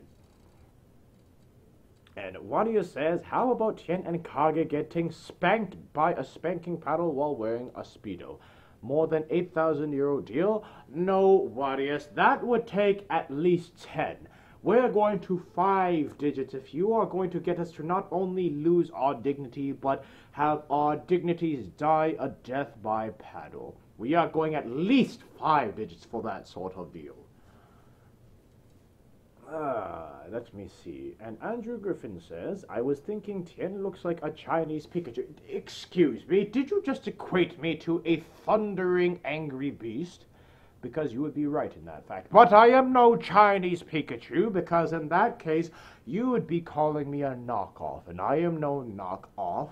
I rather knock off impudent youngsters like you that make such comparisons. I am no Chinese Pikachu. The nerve of you. Let us see what else is happening. Altorio said they certainly have saturated the market with them. The first few were good, then they kind of got a bit ridiculous. Unfortunately, that is what happens when you rinse and recycle the same material over and over again, Altorio. It's the fate of basically the movie industry. Without new content, there's absolutely no reason to care. It is simply fact. And let me see. And Esley Garcia says, new RIP Detective Ronnie 2018 to 2018. Well, unfortunately, sometimes the detectives do undergo certain pitfalls, and I think he undertook the pitfall of being thrown off the sofa. Perhaps he'll recover and he'll come back to us. Let us see. Artoriu says, Ash is just so happening on situations involving these rare legendary Pokemons all the time.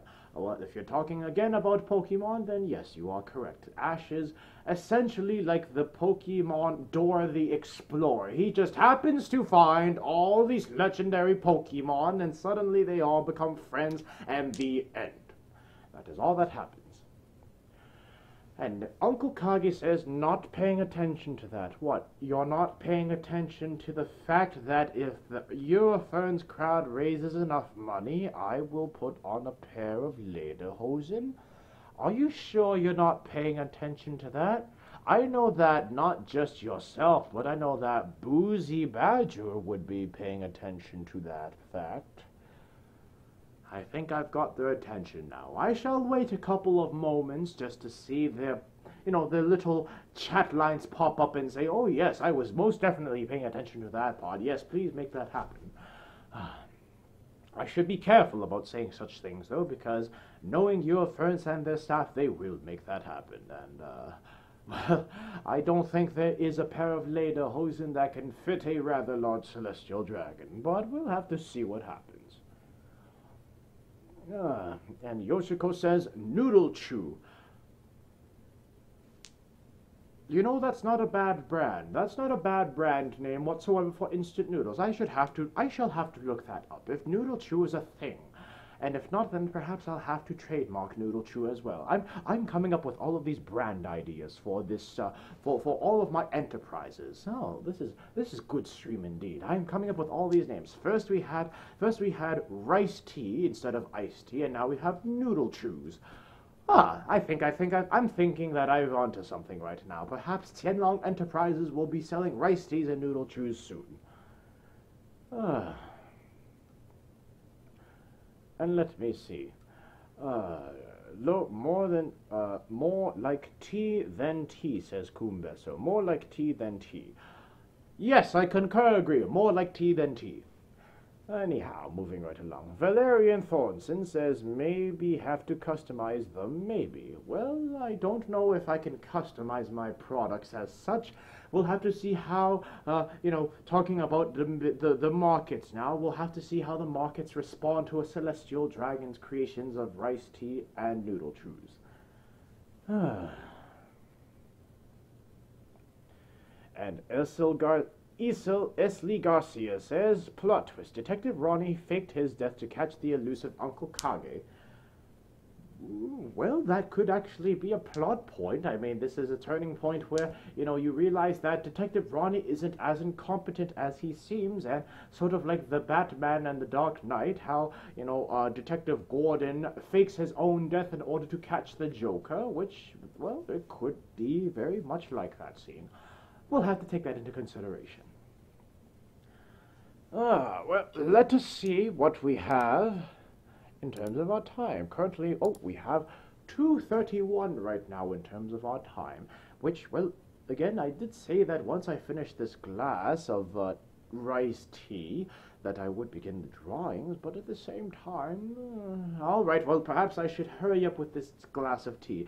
We won't judge anyone, especially not myself, for hurrying this along, will we? Pip pip cheerio, old lads. Thank you for joining me once again on this afternoon with my afternoon tea stream. I very much appreciate your company.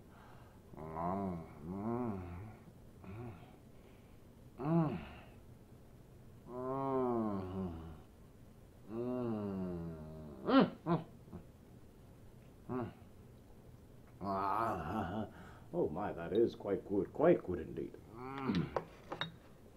I shall have to perhaps explore an afternoon tea stream again sometime in the future if this afternoon tea is of this quality.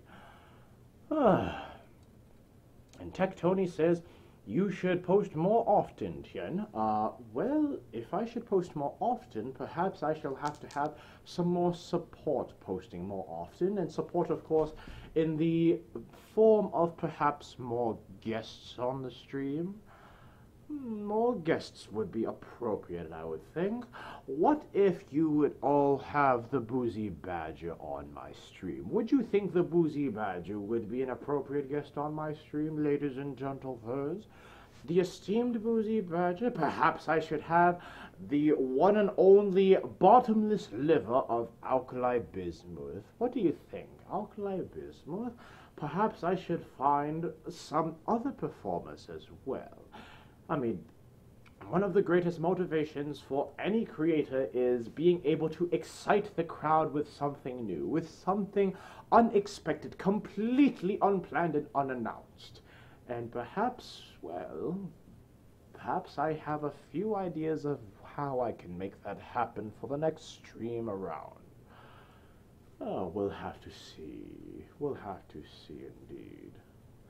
And of course, people are saying both at the same time. Well, I would have both at the same time, but currently my Patreon levels aren't exactly high enough to have two guests out at the same time. I am able to accommodate one guest perhaps, but well, say if my Patreon levels in terms of the support did increase by some amount, perhaps I may have both out at the same time.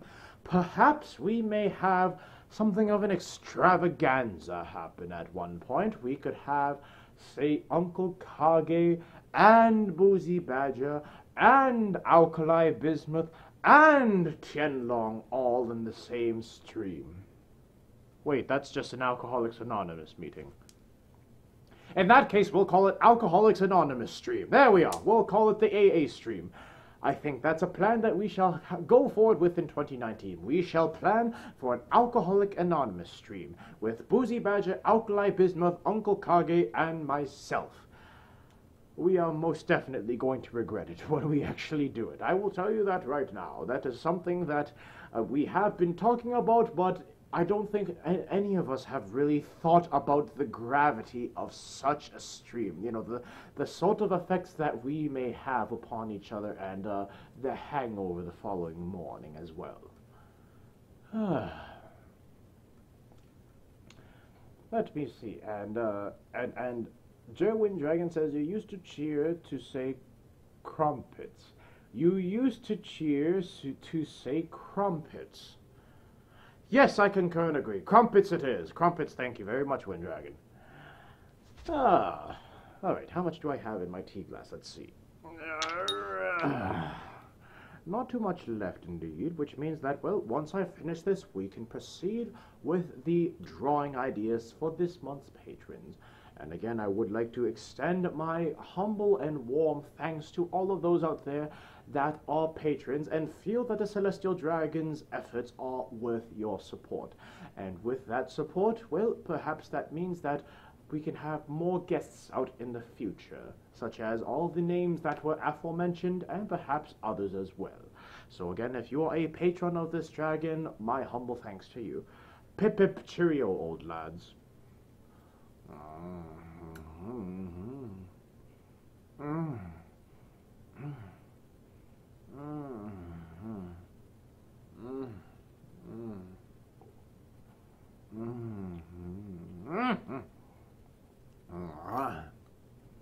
There's still more inside this glass. I thought I would finish it in that one sip, but I guess the principles of not finishing your tea in one sip would be in the way. Which in that case, I'll take a second sip.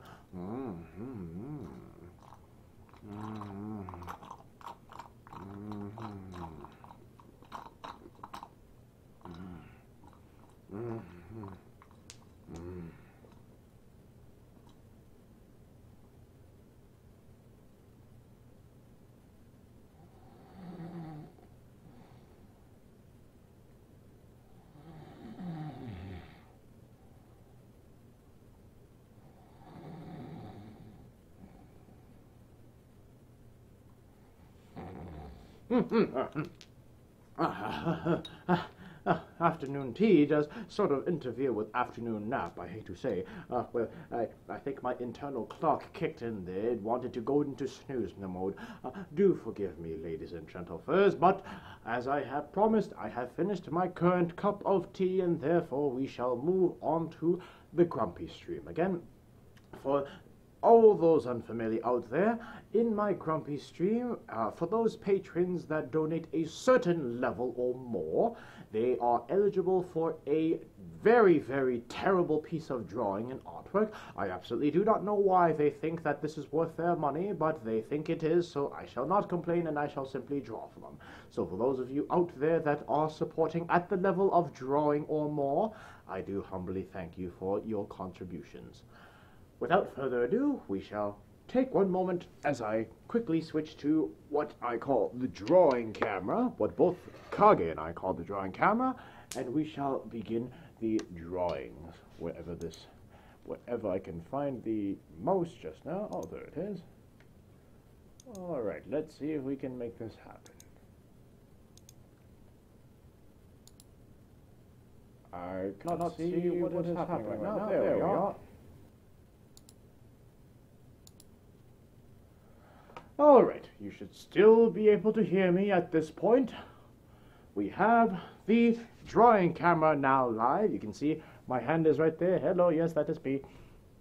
Alright, now as I have said, we have drawing requests from certain patrons that have donated a certain amount of money in order to... Oh, is there an echo? I did not know that there was an echo. Let's see what is happening. Oh, everything is good. Oh, echo is gone. Good, good, good. Did not want there to be an echo. That would have been a little confusing. But, as I have said, we will now begin the drawings for the patrons that have drawing status with my Patron. So, without further ado, we shall get started in alphabetical order. The first one being Altoriu. Altoriu would like, with it being summer down here in Australia, for the stream, can I get a pic of myself sliding down a water slide? Well, I think I can do that, as much as I will be cursing you silently because you have summer and I do not have summer. I believe I can do that. Alright, well, let us see how this turns out. So, whoa. Well, of course, I would drop both of my drawing tools as soon as I try to reach for them. This afternoon tea is quite this afternoon tea makes me quite sleepy. It is quite good. Wow, I stood up a little too fast after that afternoon tea, and I can feel why it's why my human picked this. Wow, it's good afternoon tea indeed. I might have to have some more. All right, I'll tour you. Summer in Australia, and they would like to be drawn going down a water slide. I believe I can do that. All right, here we are. So we have our torty over here.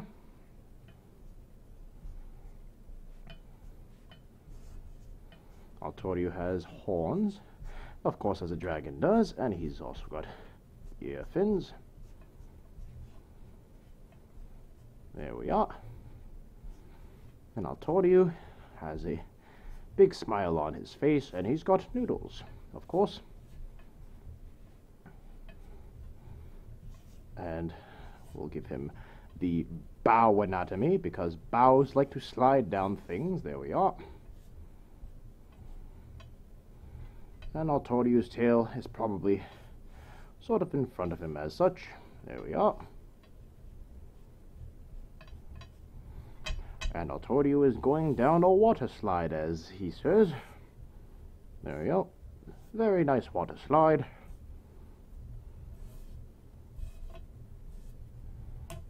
The water slide has a ladder, of course, otherwise how would he get up? So the ladder is like that. There we are. And we have a swimming pool here, because the water slide, of course, has to go into a swimming pool. Perhaps we should give him some lines to indicate he is going down. There we are, and we have the deadly Australian sun that will try to kill you as soon as you step outside, because it is Australia, and everything in Australia tries to kill you, as anyone in Australia will tell you. And probably in Australia, because it's Australia, and we want to know that it's Australia, we have to give you a six-headed python. So we'll draw a snake over here. There we are, and then we have like a six-headed snake in Australia. 5 and 6. So the snake over here is watching all toward you go down the water slide, and each of them is going the fuck. There we are. We have Autoriu going down a water slide in Australia in the summer with a six-headed snake going the fuck, because that's the only way that you'll know that this is in Australia. This is for Autoriu. There we are. Thank you very kindly, Autoriu. I very much appreciate your support. Yeah. Come here, you. There we are. Alright, next we have none other than Jackal the Circle.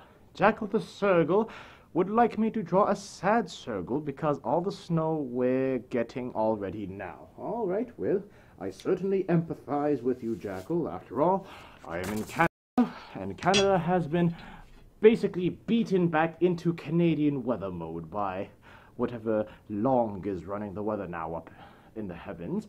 Again, I suspect it's Randy Long, because Randy always comes up with these insane schedules and these prompts that make absolutely no sense. It's always Randy's fault. Alright. Here we are. We have Jackal the Circle. And Jackal the Circle is a circle, which means he has long ears like this. And Jackal is all sad because, again, it is now winter time wherever Jackal is. There we are. And he has to resemble a cheese head somehow.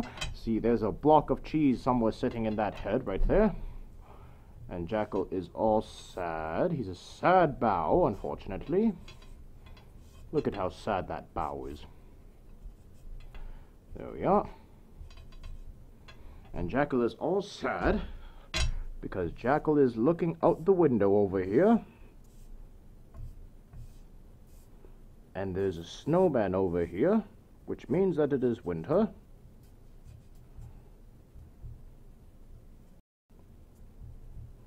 There we are.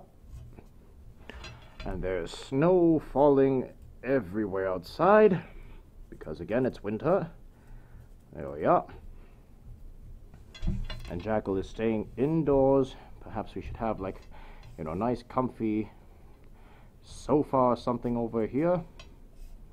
But even the nice comfy sofa won't help the fact that it is now winter outside. And maybe like a painting inside over here make things a little bit more warm and cheery in Jackal's house. And we can make the painting of, you know, some sort of nature scene over there, reminding Jackal that summer is still so far away. And Jackal is basically saying that he is very unhappy, so we shall give him a sad face. There we are, Jackal. That is Jackal being sad that it is now winter where they are. That is for Jackal.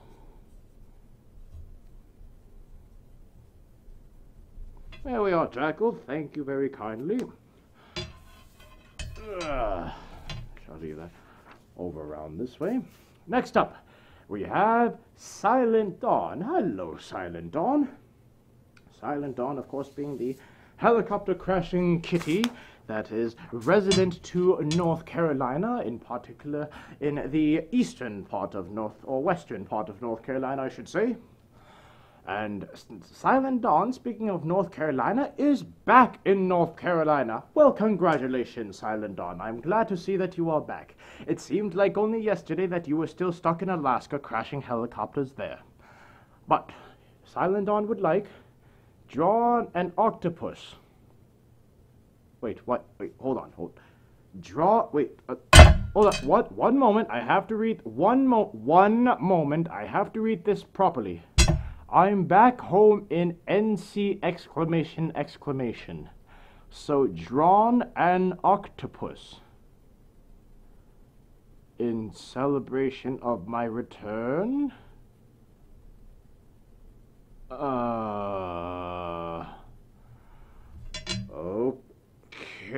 I can certainly do that. Yes, I can. I can draw an octopus to celebrate Silent Dawn's return to North Carolina.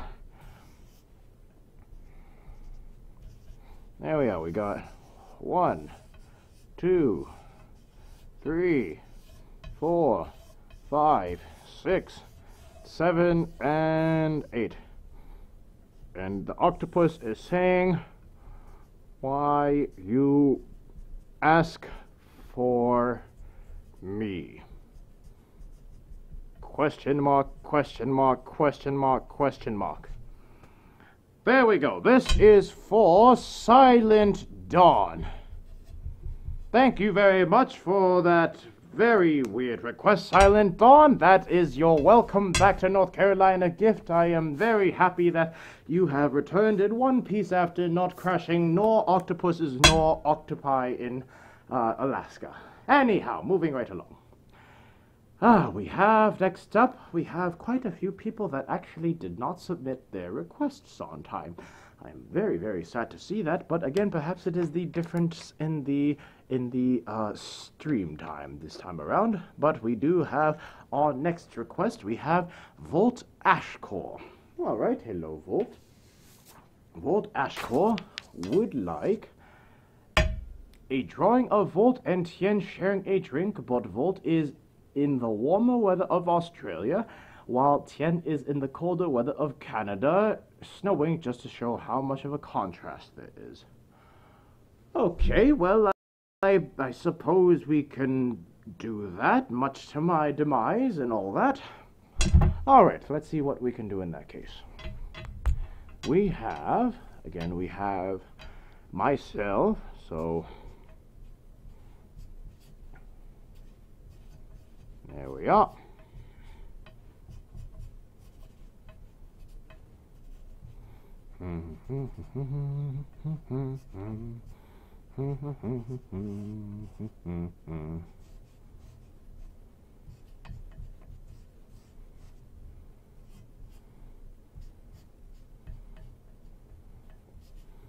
There we are. We have myself.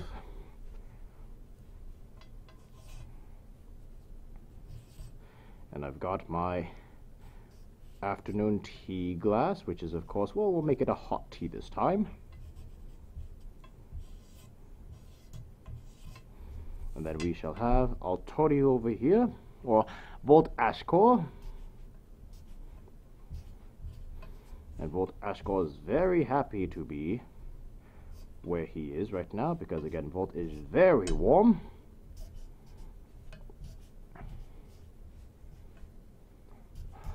I am not actually 100% certain on how Volt is drawn, but I shall draw a dragon regardless, and I shall say that is Volt. Yes, that is Volt Dragon right there. There we are. It may be just the hot rice tea, the chilled rice tea that is affecting my judgment right now. There we are. There we have their drink over here, whatever this drink is. And over here, he has a little sun shining upon him. And over here I have like a little snow cloud that is very much not impressed. And it is snowing upon a celestial.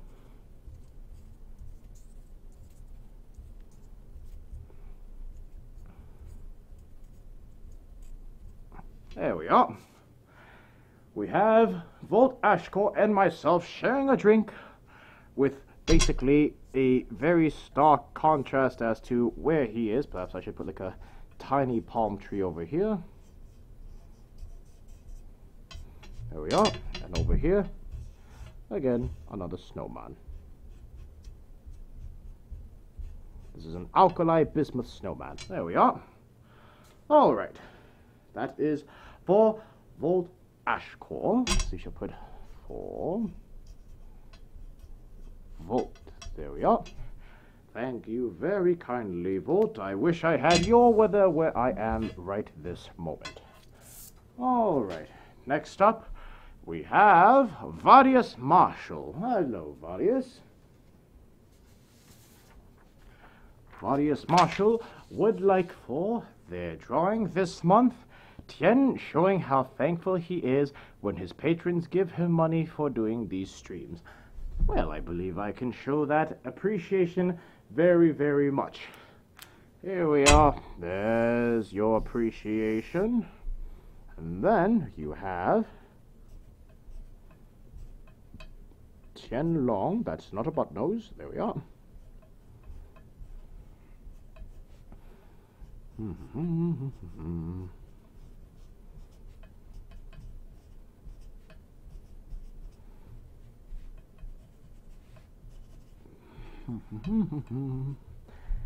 And Tien Long, of course, myself, holding my wine glass filled with sake.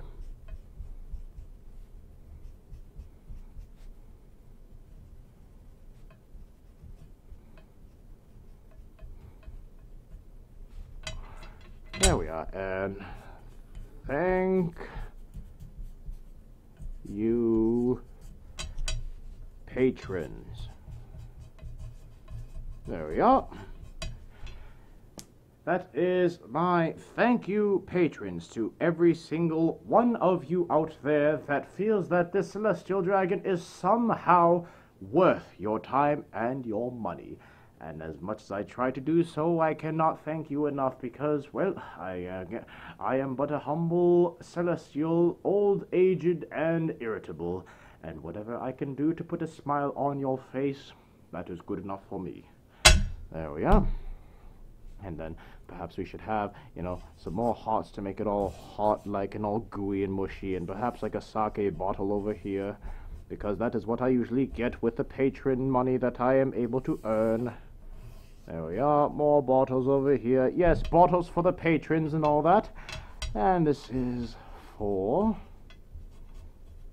Warius. There we are, that is for Warius. Thank you very kindly, Warius, and I'm sure the patrons out there would also say the same.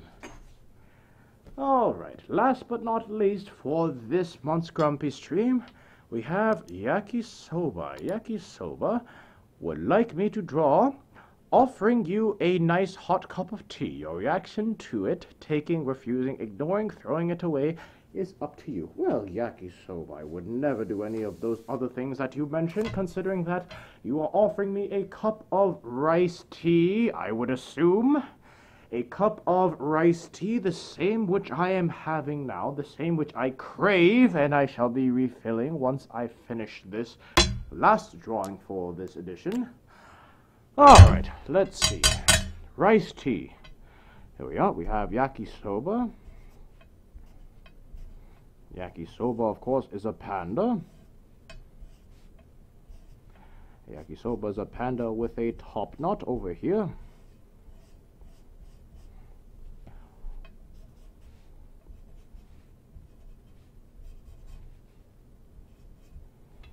And Yakisoba is offering me a cup of tea.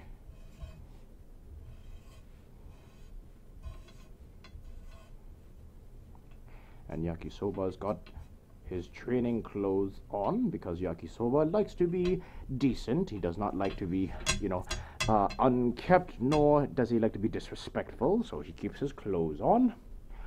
And then, of course, we have myself over here.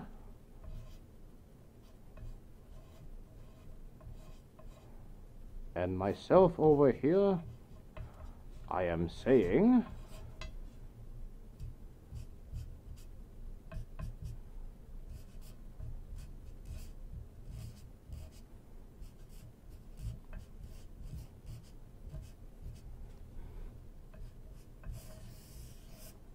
over here is saying, wah. There we are.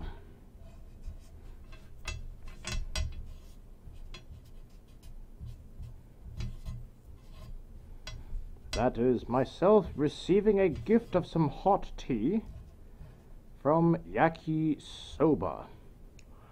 There we are, and perhaps we have to add the Fu Manchu for Yakisoba as well. There we are. And a little bit of facial hair.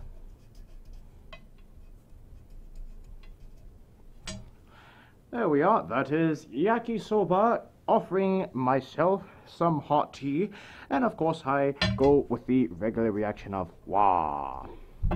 There we are, this is for Yakisoba.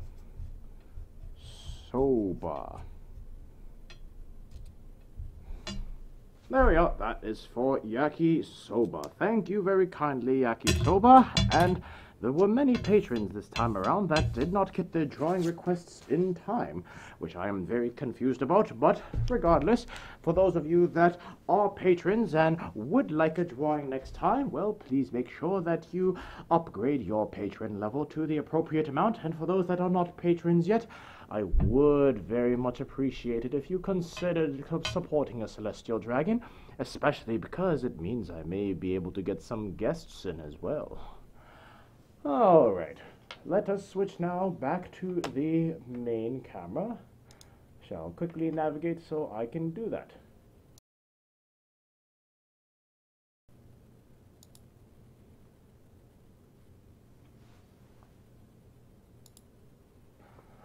There we are. We are now back to the main camera, and again, you have just witnessed the drawing portion of the Grumpystream. I shall now attempt to switch back to the chat. There we are, and navigate back there. There we are. Let me see. Oh, Silver Gatomon actually sent something here. There we are. Boozy, not Boozy, I saw the name Boozy, but Silver Gatomon said, I sent it via email, Tien having a tea party with telephone.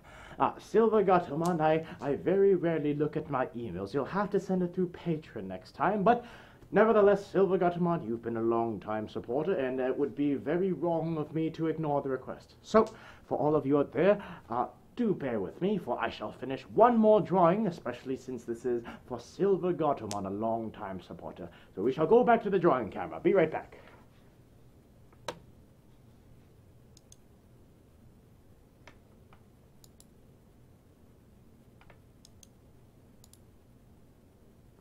You see, this is why I need more money, so I can hire a video producer to do this thing for me. The nerve of these kids trying to make me do it all myself. Where is this idiotic button?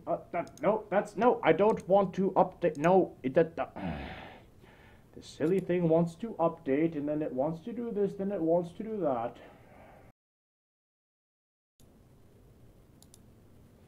There we are, we should be back now. Alright, and as I have mentioned, we shall do one more drawing again. We are having a drawing for Silver Gatomon. Silver Gatomon, who would like me to have a tea date with telephone. And Silver Gatomon, once again, send it to my patron if you would be so kind. I do not check my email often. Alright, now, let us see what we shall come up with. We have a table, of course. Table to hold this tea. There we are. We have 2 cups of tea over here. And we have myself. I guess I look rather pleased to be on a tea date with telephone. Hey, at my age, you take it where you can get it. You don't complain about who you go out with. You're just glad that you have the opportunity to go out. You can ask Uncle Kage if you don't believe me. There we are. Looking a tad bit more bow than usual, but, well, on a tea date with telephone, I'll take it.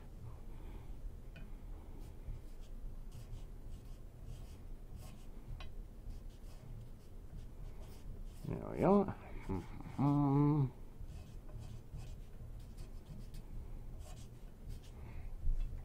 That's myself, and over here, Silver Gatomon said telephone, is that right?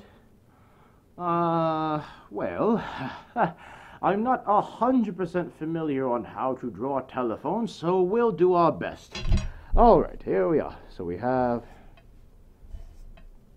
telephone, and telephone has these like sort of big wide eyes and this very trippy nose thing. And telephones all like squeak, squeak, ring, ring, beep, beep. So there's telephone.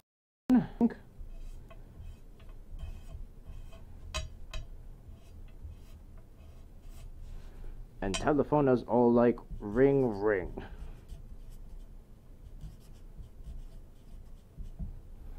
There we are. Telephone is saying ring, ring, and I keep on looking over like, is your cell phone ringing? And well, of course, because I am being very civil about it, for the telephone is a lady, so I shall be very civil about how I act around ladies. There we are. We have telephone, ring, ring. Perhaps telephone here also needs a seat as well. There we are. Something like that. And perhaps we have, like, you know, a plate of, like, scones or crumpets here or something like that, and another plate of scones and crumpets and pip pip cheerio. Yes, perhaps I shall add pip pip cheerio. Pip pip cheerio. Cheerios. Pip pip honey nut Cheerios. There we are. Pip pip honey nut Cheerios to you. Thank you, telephone. And this is for Silver Gatomon. Thank you very kindly, Silver Gatomon. I apologize that I missed you during the initial roll call for the drawing requests, but the crisis averted. We have you now covered. All right. Let's see if I can navigate back to the regular stream without as much incident.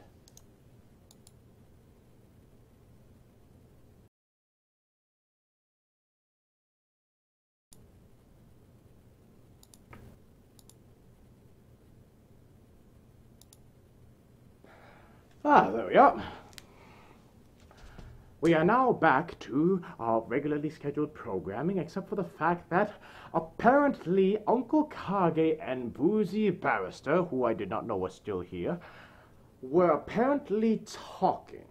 They were talking just now, and I had seen something from Uncle Kage that said we're supposed to keep it a secret. Supposed to keep what a secret, you say? Are you keeping something from me, you two? Are you keeping some sort of devious, heinous, dastardly plan from a celestial dragon? Would this plan include a celestial dragon? Is it a plan to perhaps get all three of us together on the same stream? I would scroll up in order to see that conversation, but that would be in bad taste, I would think.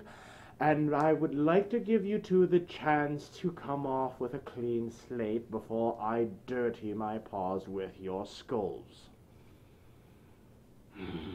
The choice is yours. Oh, all right. What else is happening over here? And J. Marculin says, I'm 16 and I've had Miller Lite well a sip. There are no lawyers or any legally responsible adults in this stream, are there? I dearly do hope not, but in any case, J. Marculin, I would rather you not admit such things on a publicly visible channel. You might not want to say that kind of stuff. I'll just leave it at that. Anyhow, let me see. Jack the Lothal Wolf. I imagine... Magnus Rod couldn't come, so he says hi to you, Tien Long. Oh, well, thank you very much, Magnus Rod, and I hope that you are able to join us next time. And speaking of the next time that I shall be hosting a stream shall be in December. It will be the week before Christmas weekend. Christmas weekend is December 22nd, which means that the next stream that I shall be hosting will be on December 15th. 15th, mark that weekend down. December 15th is when I shall be hosting my next stream. And following that, on the 22nd, is Uncle Kage's wine stream, the one which apparently he's got a specifically enigmatic plan for. One that I have yet to figure out, and I will be racking my brains, or his, in order to discover and decipher what it is. And, Uncle Kage responded. Uncle Kage says, nothing, no. Followed by Boozy was, accusing you of drinking sake. Boozy, you of all people would accuse me, a dignified, law-abiding celestial dragon, for indulging in libations of certain rice properties in a manner which would deceive the public to the point where I would be considered a hooligan? More words. I'm losing words. Someone help, save me. Help. Words. Boozy, long story short, no. And I did not know that Boozy would even think of doing such a thing. After all, Boozy, out of all of our audience members, I thought that you would understand the need to have afternoon tea. It is a way to calm oneself after a weekend of dealing with the kids, dealing with family, dealing with work outside of work, perhaps. Sometimes you just want to sit back on your porch, crack open a hot pot of tea, and just sit back and drink, and drink, and drink, and drink. Until you realize that you haven't been wearing pants this entire time, because that's what badger lawyers do. Moving right along now. And Yoshiko says, oh, awesome December stream. Well, of course, Yoshiko. I want to make sure that I am providing enough entertainment for all of my audience. And considering that in October I was unable to provide one, well, I want to make sure that I was committing to yet another. Especially because I enjoy doing these streams. I enjoy them immensely. And going 4 weeks without a stream would be unbecoming of me, so to say. Let us see. Oh, Magnus Red says, I'm here. Yes, I'm late. Well, thank you for joining, Magnus Red. You were only 2 hours late, but no harm in that whatsoever. And he says, Ha vet optat des vere varius. That was in Norge. Ah, yes, that was in the language of the Vikings, of course, which means you have to like hack it to death in mid-sentence. Well,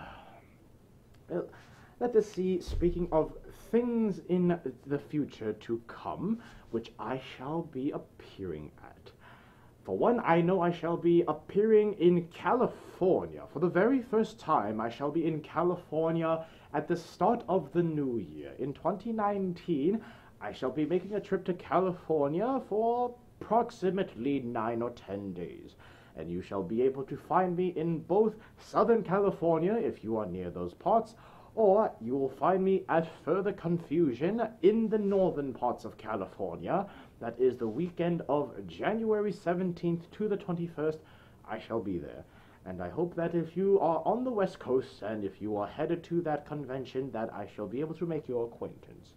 Furthermore, after that, it has been rumored that I shall also be headed to First Squared. I shall be headed to the area of Milwaukee, Wisconsin for the very first time as well. Of course, joining Uncle Kage, none other than my fellow and dearest entertainer. And, well, we shall be doing what we always do.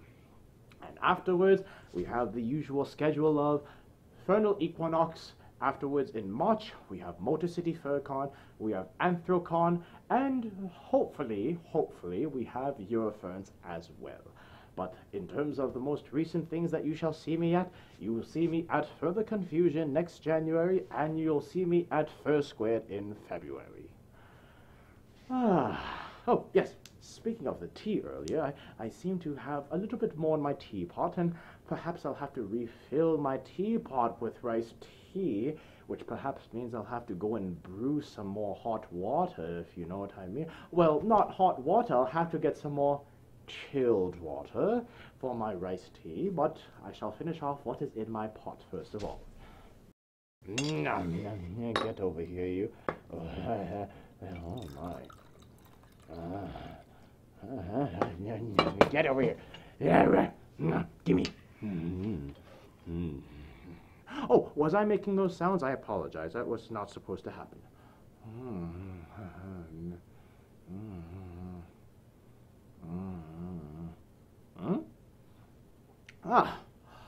I just noticed that the camera had accidentally panned back over to Bob, or Francois, the dragon that used to guard my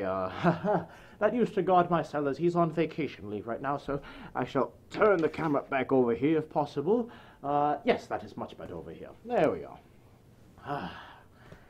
And now I can at least enjoy the full view of myself. I've got another monitor over there that I can monitor myself at, and occasionally Xiao Long Bao over there. Yes, you're a good Xiao Long Bao Sentinel. Yes, you are.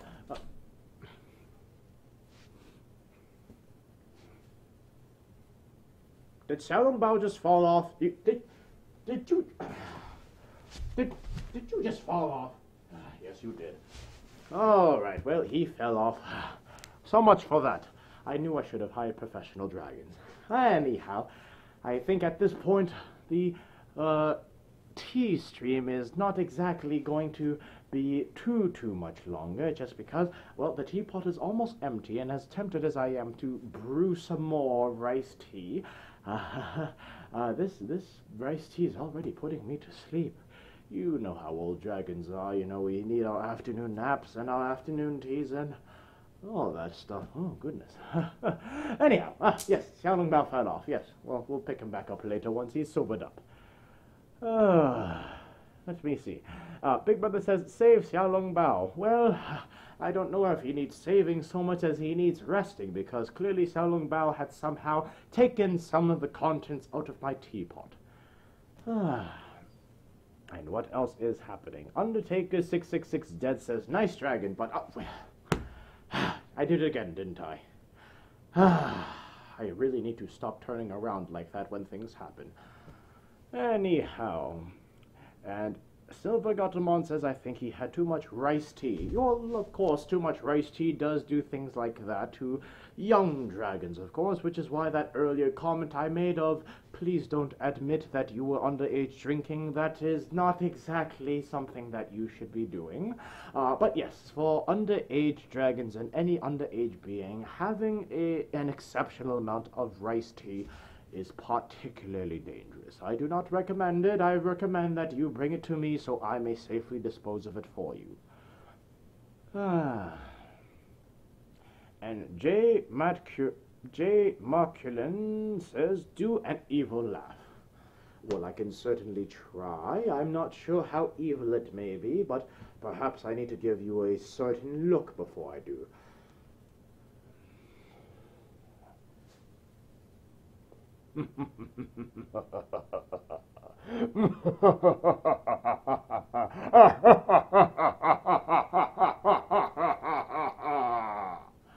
Was that good enough for you? I don't practice being evil, I practice being angry. They are very different things, I'll have you know. Please don't tell me you're going to steal that voice clip and use it for a video game. Now, I'll find it and I will boozy you. I will boozy you until you are boozed. Let us see what else is going on. Diokami says, I can has Paul before Tien goes away. Diokami, I have no idea what you're talking about. There's absolutely no paw to be found in this area whatsoever. Undertaker 666 says, I love drinking hot sauce. Undertaker, I don't know if you have a death wish for your liver or kidney, but I don't recommend doing that. Let's not. There have been horror stories from those that have tried. Let's not. And let us see. And Diokami says, spooky Tien. Well, I do try, although I used to do things for Halloween during the season of the spook, as the youngsters like to say, and it doesn't seem like it's very effective. All the youngsters just say, oh, how cute you are, oh, you're such a cute celestial dragon. Those youngsters stayed young. They never got to be old. Let's leave it at that. Oh, what is the time currently right now? I wonder indeed. I have not been keeping track, and it is difficult to keep track considering the fact that this is a different type of stream. This is, again, an afternoon tea stream, which I have afternoon tea to finish. Speaking of afternoon tea, I would like some more indeed. Give me. Mine. My afternoon tea. I don't know if any of you out there are having afternoon or evening or even late night tea, but whatever kind of tea that you are having, I hope that you are able to enjoy it all the more with celestial company. Pip pip cheerio, my friends. I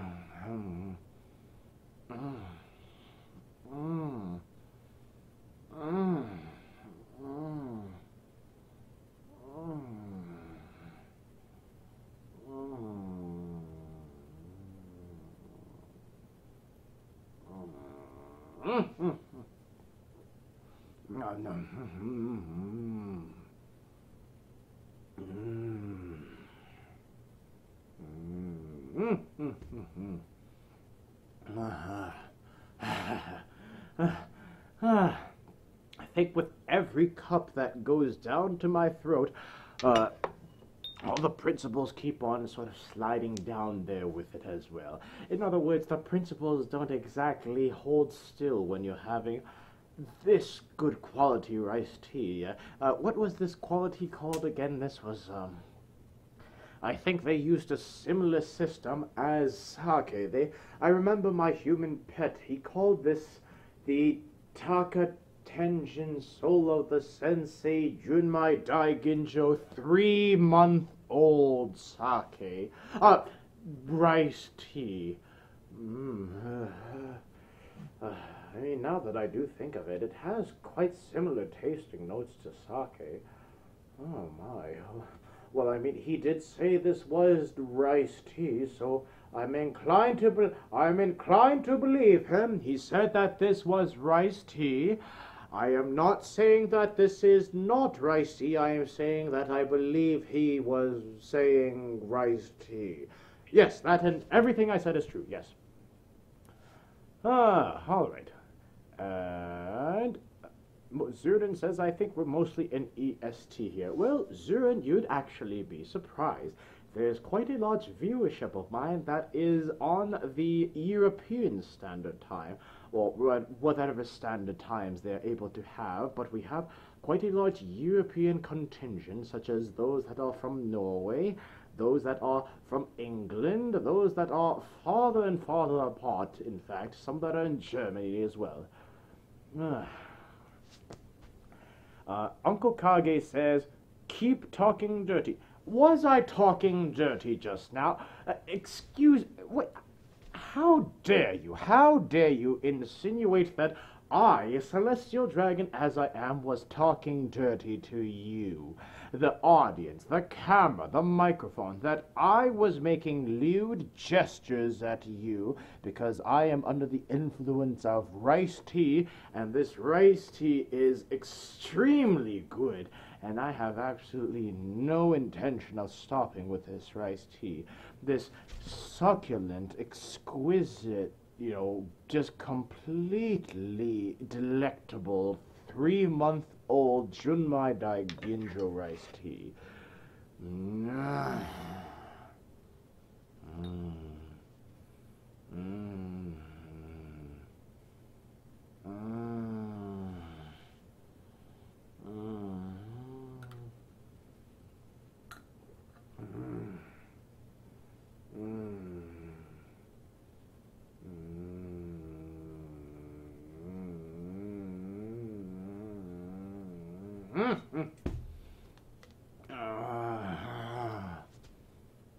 Oh, I was not even drinking it.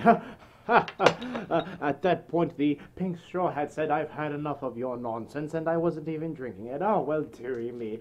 That was not an act, I promise you. Anyhow, yes, Jax the Lothal says you forgot Finland. Well, I apologize. I did not mean to forget Finland.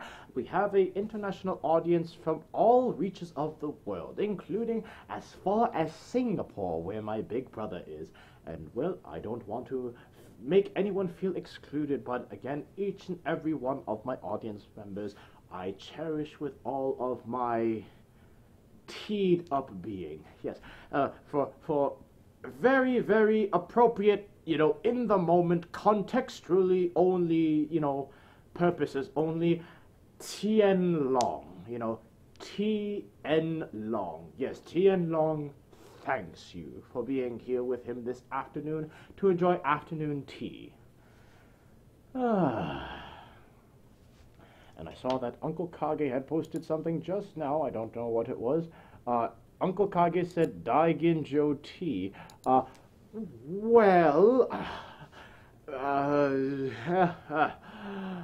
Did I say Daiginjo tea? I meant that in a very, figurative, theoretical way. I simply meant that if I were to compare this tea, this rice tea, to a sake, that I would compare it very specifically and not circumstantially to a Takatenjin Soul of the Sensei 3-month-old Junmai Daiginjo Yamada Nishiki rice grain straight from Kyoto, Japan.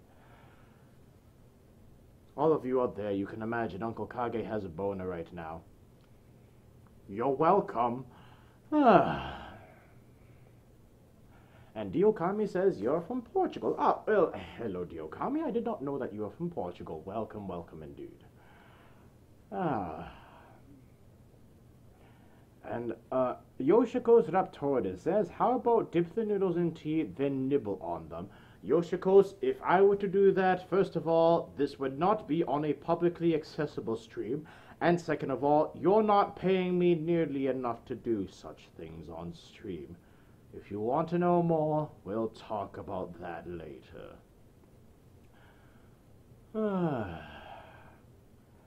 Let me see what else. And Mightiest777 says, yes, I'm in a legal state and I'm a medical patient.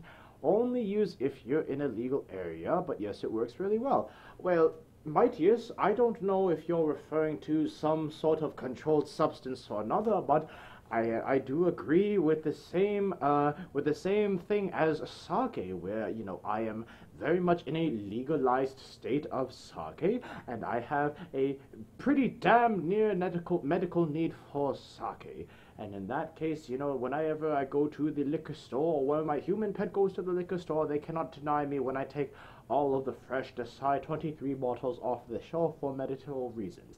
And, well, they can't really do anything about it.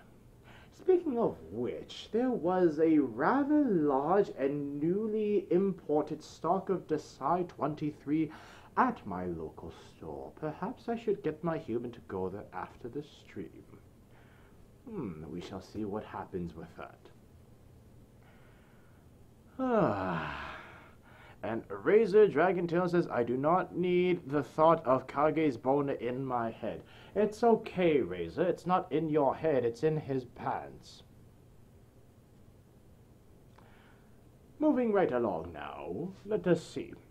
Wadius the Dragon says, would you do a Skype session with me if I donated $100 to your Patreon?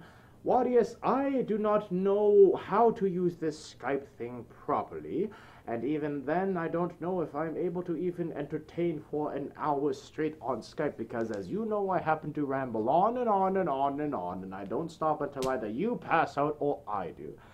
But I do appreciate your kind patronage, and if anything, we shall see how the circumstances play out in the future.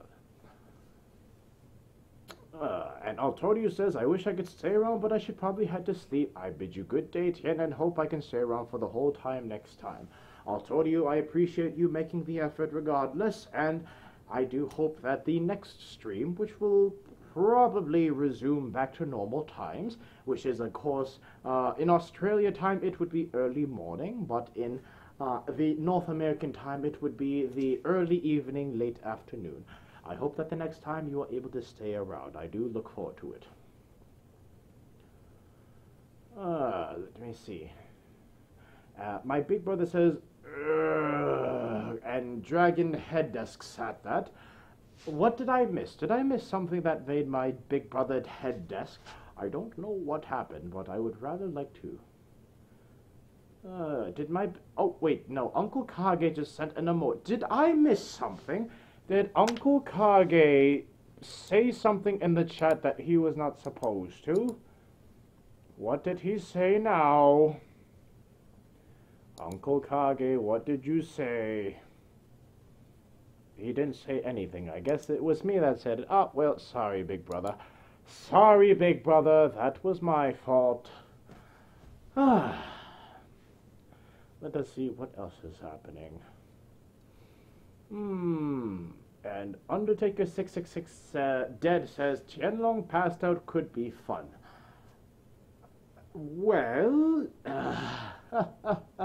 if it's passed out because I want to be passed out, perhaps so. If it's passed out because someone else fed me something too much and I am peacefully asleep, I would not recommend taking a Sharpie and drawing things on my face. I'm not speaking from personal experience, mind you. I am just saying. I'm looking at a certain badger lawyer out there when I say that. And Uncle Kage says, nothing. Well, I don't believe it's nothing. The fact that you made my brother head desk and he only reserves that for the moments where you said something you shouldn't have. And my big brother says, no, it was you, my brother, earlier. Well, I would not be the one to make you head desk. I thought it would be the Chico Peang Mo that would make you do that. And Undertaker 666 Dead asks Tien Long, how much is the sake? Well, by saying sake, do you mean the rice tea? Because I am most certainly still drinking Daiginjo level tea. The tea itself, I mean, it was only a single tea bag, but again, it was so exquisite. The single tea bag for this type of rice tea was $60. For a single bag, $60. I told my human that I wanted to have something appropriate for this stream, but I did not realize he would go to, like, you know, the far out and great beyond in order to find the rarest brews of tea and, you know, buy it back for me. Not that that's a bad thing. I mean, I hope that it has at least provided some sort of entertainment for you. And Altorio also says, I bid you and Tien Long goodbye later all. Altorio, again, thank you very much for joining. I hope you have a good night. And Razor Dragontail says, what about drawing on the other areas that are not your face? I invite you to try, but I'll tell you I ain't paying for your hospital bill.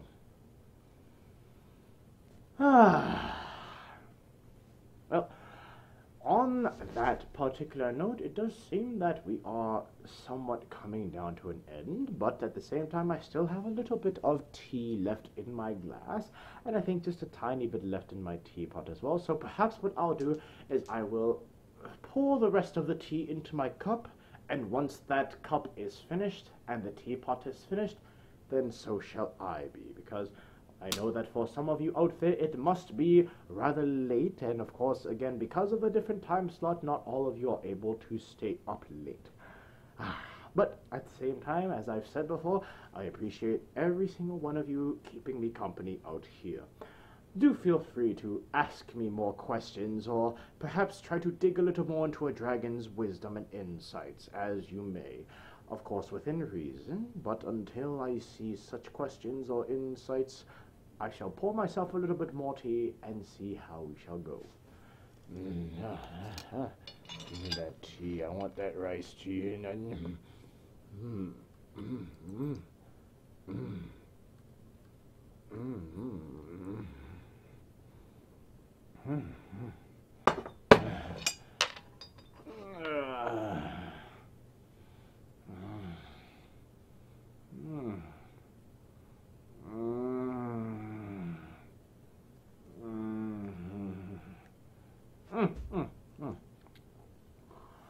Let us see what the audience might have to say. Undertaker 666 asks, Tien Long, do you have much snow? I shall tell you that we do not at the moment, or that the temperatures up in Canada are just barely keeping above freezing. Just barely. We are currently at, I believe, 1 Celsius or 33 Fahrenheit in terms of the current outdoor temperature, which means that the snow will neither freeze nor will it really melt. I mean, if it does melt, it would take quite a while for it to. But right now, I am enjoying the fact that Canada itself is not ready for the snow to be falling, even as we had much snowfall for the past couple of days. And, well, I would rather not it fall, because that means it would be hard for me to get out and acquire more afternoon tea. Let me see. And Diokami says, fill me with wisdom. How does a dragon breathe fire? Well, Diokami, there are several theories. Now, I say theories because celestial dragons themselves do not breathe fire, but our fellow dragon species do. There are several theories as to how dragons breathe fire. The first theory being that dragons naturally produce a combustible venom from a specific sac within their nasal systems. You know, the respiratory system that allows them to breathe has a specific component to it that produces a venom, and that venom is combustible. And what they do is they spray that venom and combine it with a particular piece of flint or metal that they have inside their mouths. Whether they acquire it offhandedly or they are born with it, they then click that metal as you would to trigger a spark, and they spit that venom out at the same time, and that then produces a breath of fire.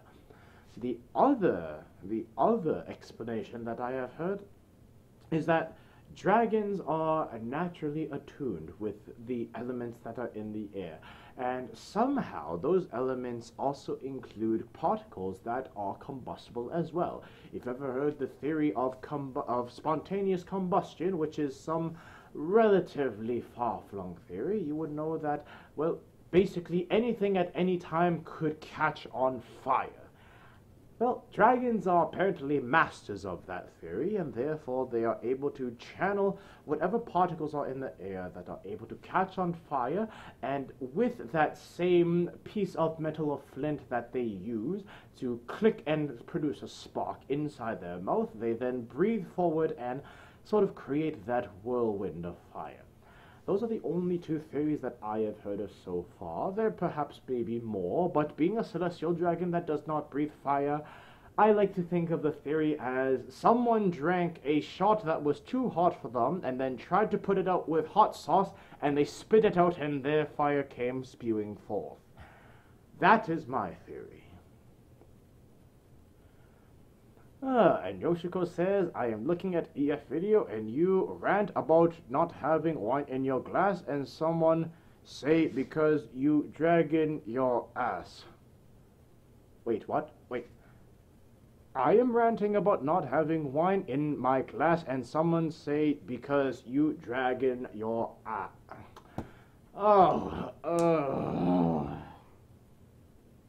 I just got it.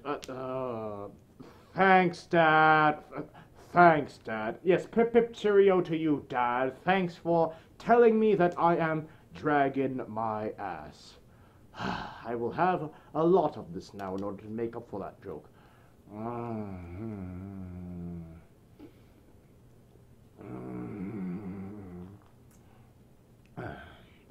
And Undertaker asks once more, where can I find such a good rice tea?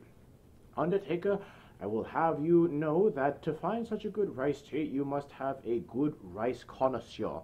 And rice connoisseurs happen to be Asians. So find yourself a good Asian, 100% locally grown, free-range, GMO-free Asian to find you some good rice tea. And Uncle Kage, speaking of rice tea, says, is that tea making you slur your words? Am I slurring my words at this point? I don't believe I'm slurring my words. I'm not saying anything anywhere near slurring my words such as ham sabguailo or chico peng almo or you late you or anything like that.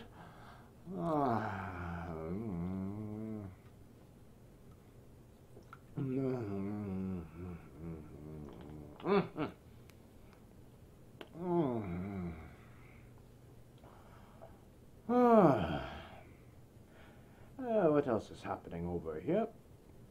And Zurin says the Hogwarts motto is never tickle sleeping dragons.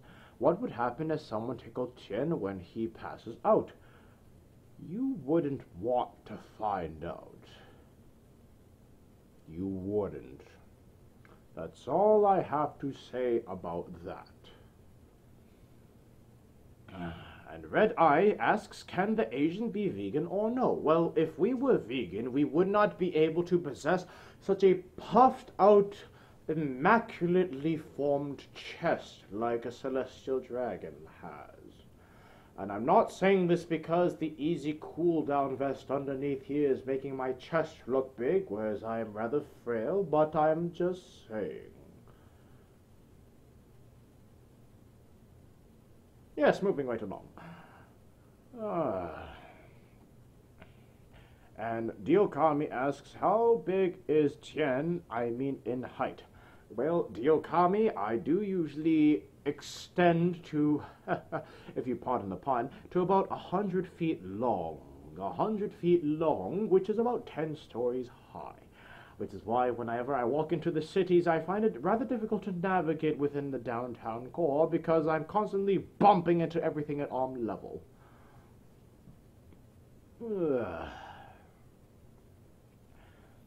Let me see what else people are saying. And Jerwin Dragon says, I'm on the hunt looking for the saga you've been having a lot, but mostly in my local LCBO stores don't have any. Oh, well, Jerwin Dragon, you must learn to, again, acquire yourself a 100% locally grown, free-range, GMO-free, gluten-free Asian, and have them search for the finest rice tea that you can find.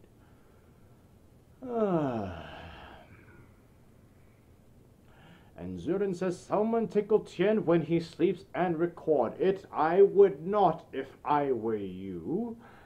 The last time someone tried to do something to me when I was asleep was someone that is in this chat and was trying to take a bottle that didn't belong to him. You can ask him how that went and how he still feels today, particularly his bones.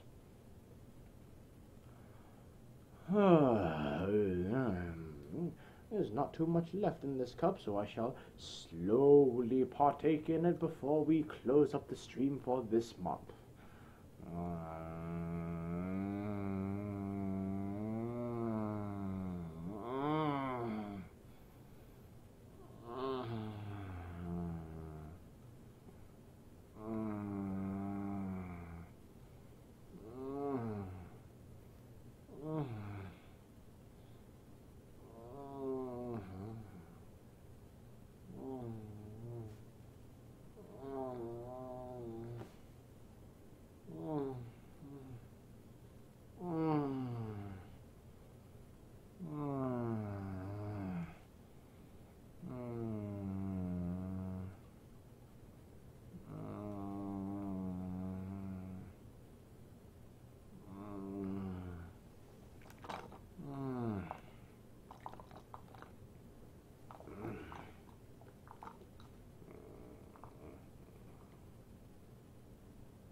I almost went into afternoon nap mode there. Kids don't get old, that's what happens to you when that happens. But that is apparently it for my little teapot. Yes, my little teapot, short and spout, and all that sort of stuff. But yes, that is apparently it for my teapot and my afternoon tea. Old dragons shouldn't have that much tea, as you know. You know, it kind of makes them all buzzed up in a manner of saying. But at the same time, I shall see what else all the youngsters are saying at the very end of the stream. Yoshiko says that moaning, though. Yoshiko's, I've told you before, I've told everyone before, that is not moaning. Those are tasting notes. You just have to learn how to hear the tasting notes. To think that you youngsters think that my very high-level tasting notes would connote to, these reproductive sounds of pleasure, and, all these youngsters are like, oh my, Tien, oh my, you kids are sick, you need better hobbies, you. The only people that really have that authority to make those kind of sounds are old souls such as my own, and perhaps Kage and Boozy. But anyhow, what else is happening for the end of the stream? And Zurin says, wait, it's the Asian that crashed. Wait, what? What Asian crashed? What? Wait, there's an Asian that crashed? You must mean the drivers. Yes, the Asian drivers that crashed. In that case, yes, you are understanding correctly what the troubles I have to deal with every day are. Oh, well, in any case, because again, the tea has been finished in my teapot, and my teacup has also been sucked dry, quite well, I might add myself. Perhaps it is a good time to wrap up the stream, for I know that it is quite late for many of you across the world, and for myself, well, it is about right time for a dragon to take his afternoon nap. Usually when I hold my streams, I hold them in the evening so that I have the chance to take an afternoon nap, but I think at this point I shall be taking it as soon as I shut off the stream. But as I've said many times in the stream before, regardless of how long you stayed, for how long you laughed, or whatever else you were doing, hopefully not fantasizing about a dragon, I do appreciate your presence here, and I do cherish each and every one of you, especially those that are here for the very first time and thought that, well, perhaps this dragon has something to offer, and you ended up laughing along the way. I do hope that I can see you again in future streams. I hope that you will continue to enjoy what I have to offer. And, well, it is never goodbye, it is simply see you later. So I shall see you all later. The next stream, which shall hopefully be December 15th, which is a Saturday, I believe. December 15th shall be the holiday stream for Grumpy Tien Long, myself, of course, followed by December 22nd. Mark that date down. December 22nd. Mark that date down. That is the stream with both Uncle Kage and myself. And apparently I have yet to find out exactly what that stream will bring to both a celestial and an old man. But until then, I shall see you all on the next stream. May your travels be safe. May your travels be well. And thank you once again for joining. I am your host, Tien Long, and I shall see you very soon. Take care and have yourselves a wonderful weekend.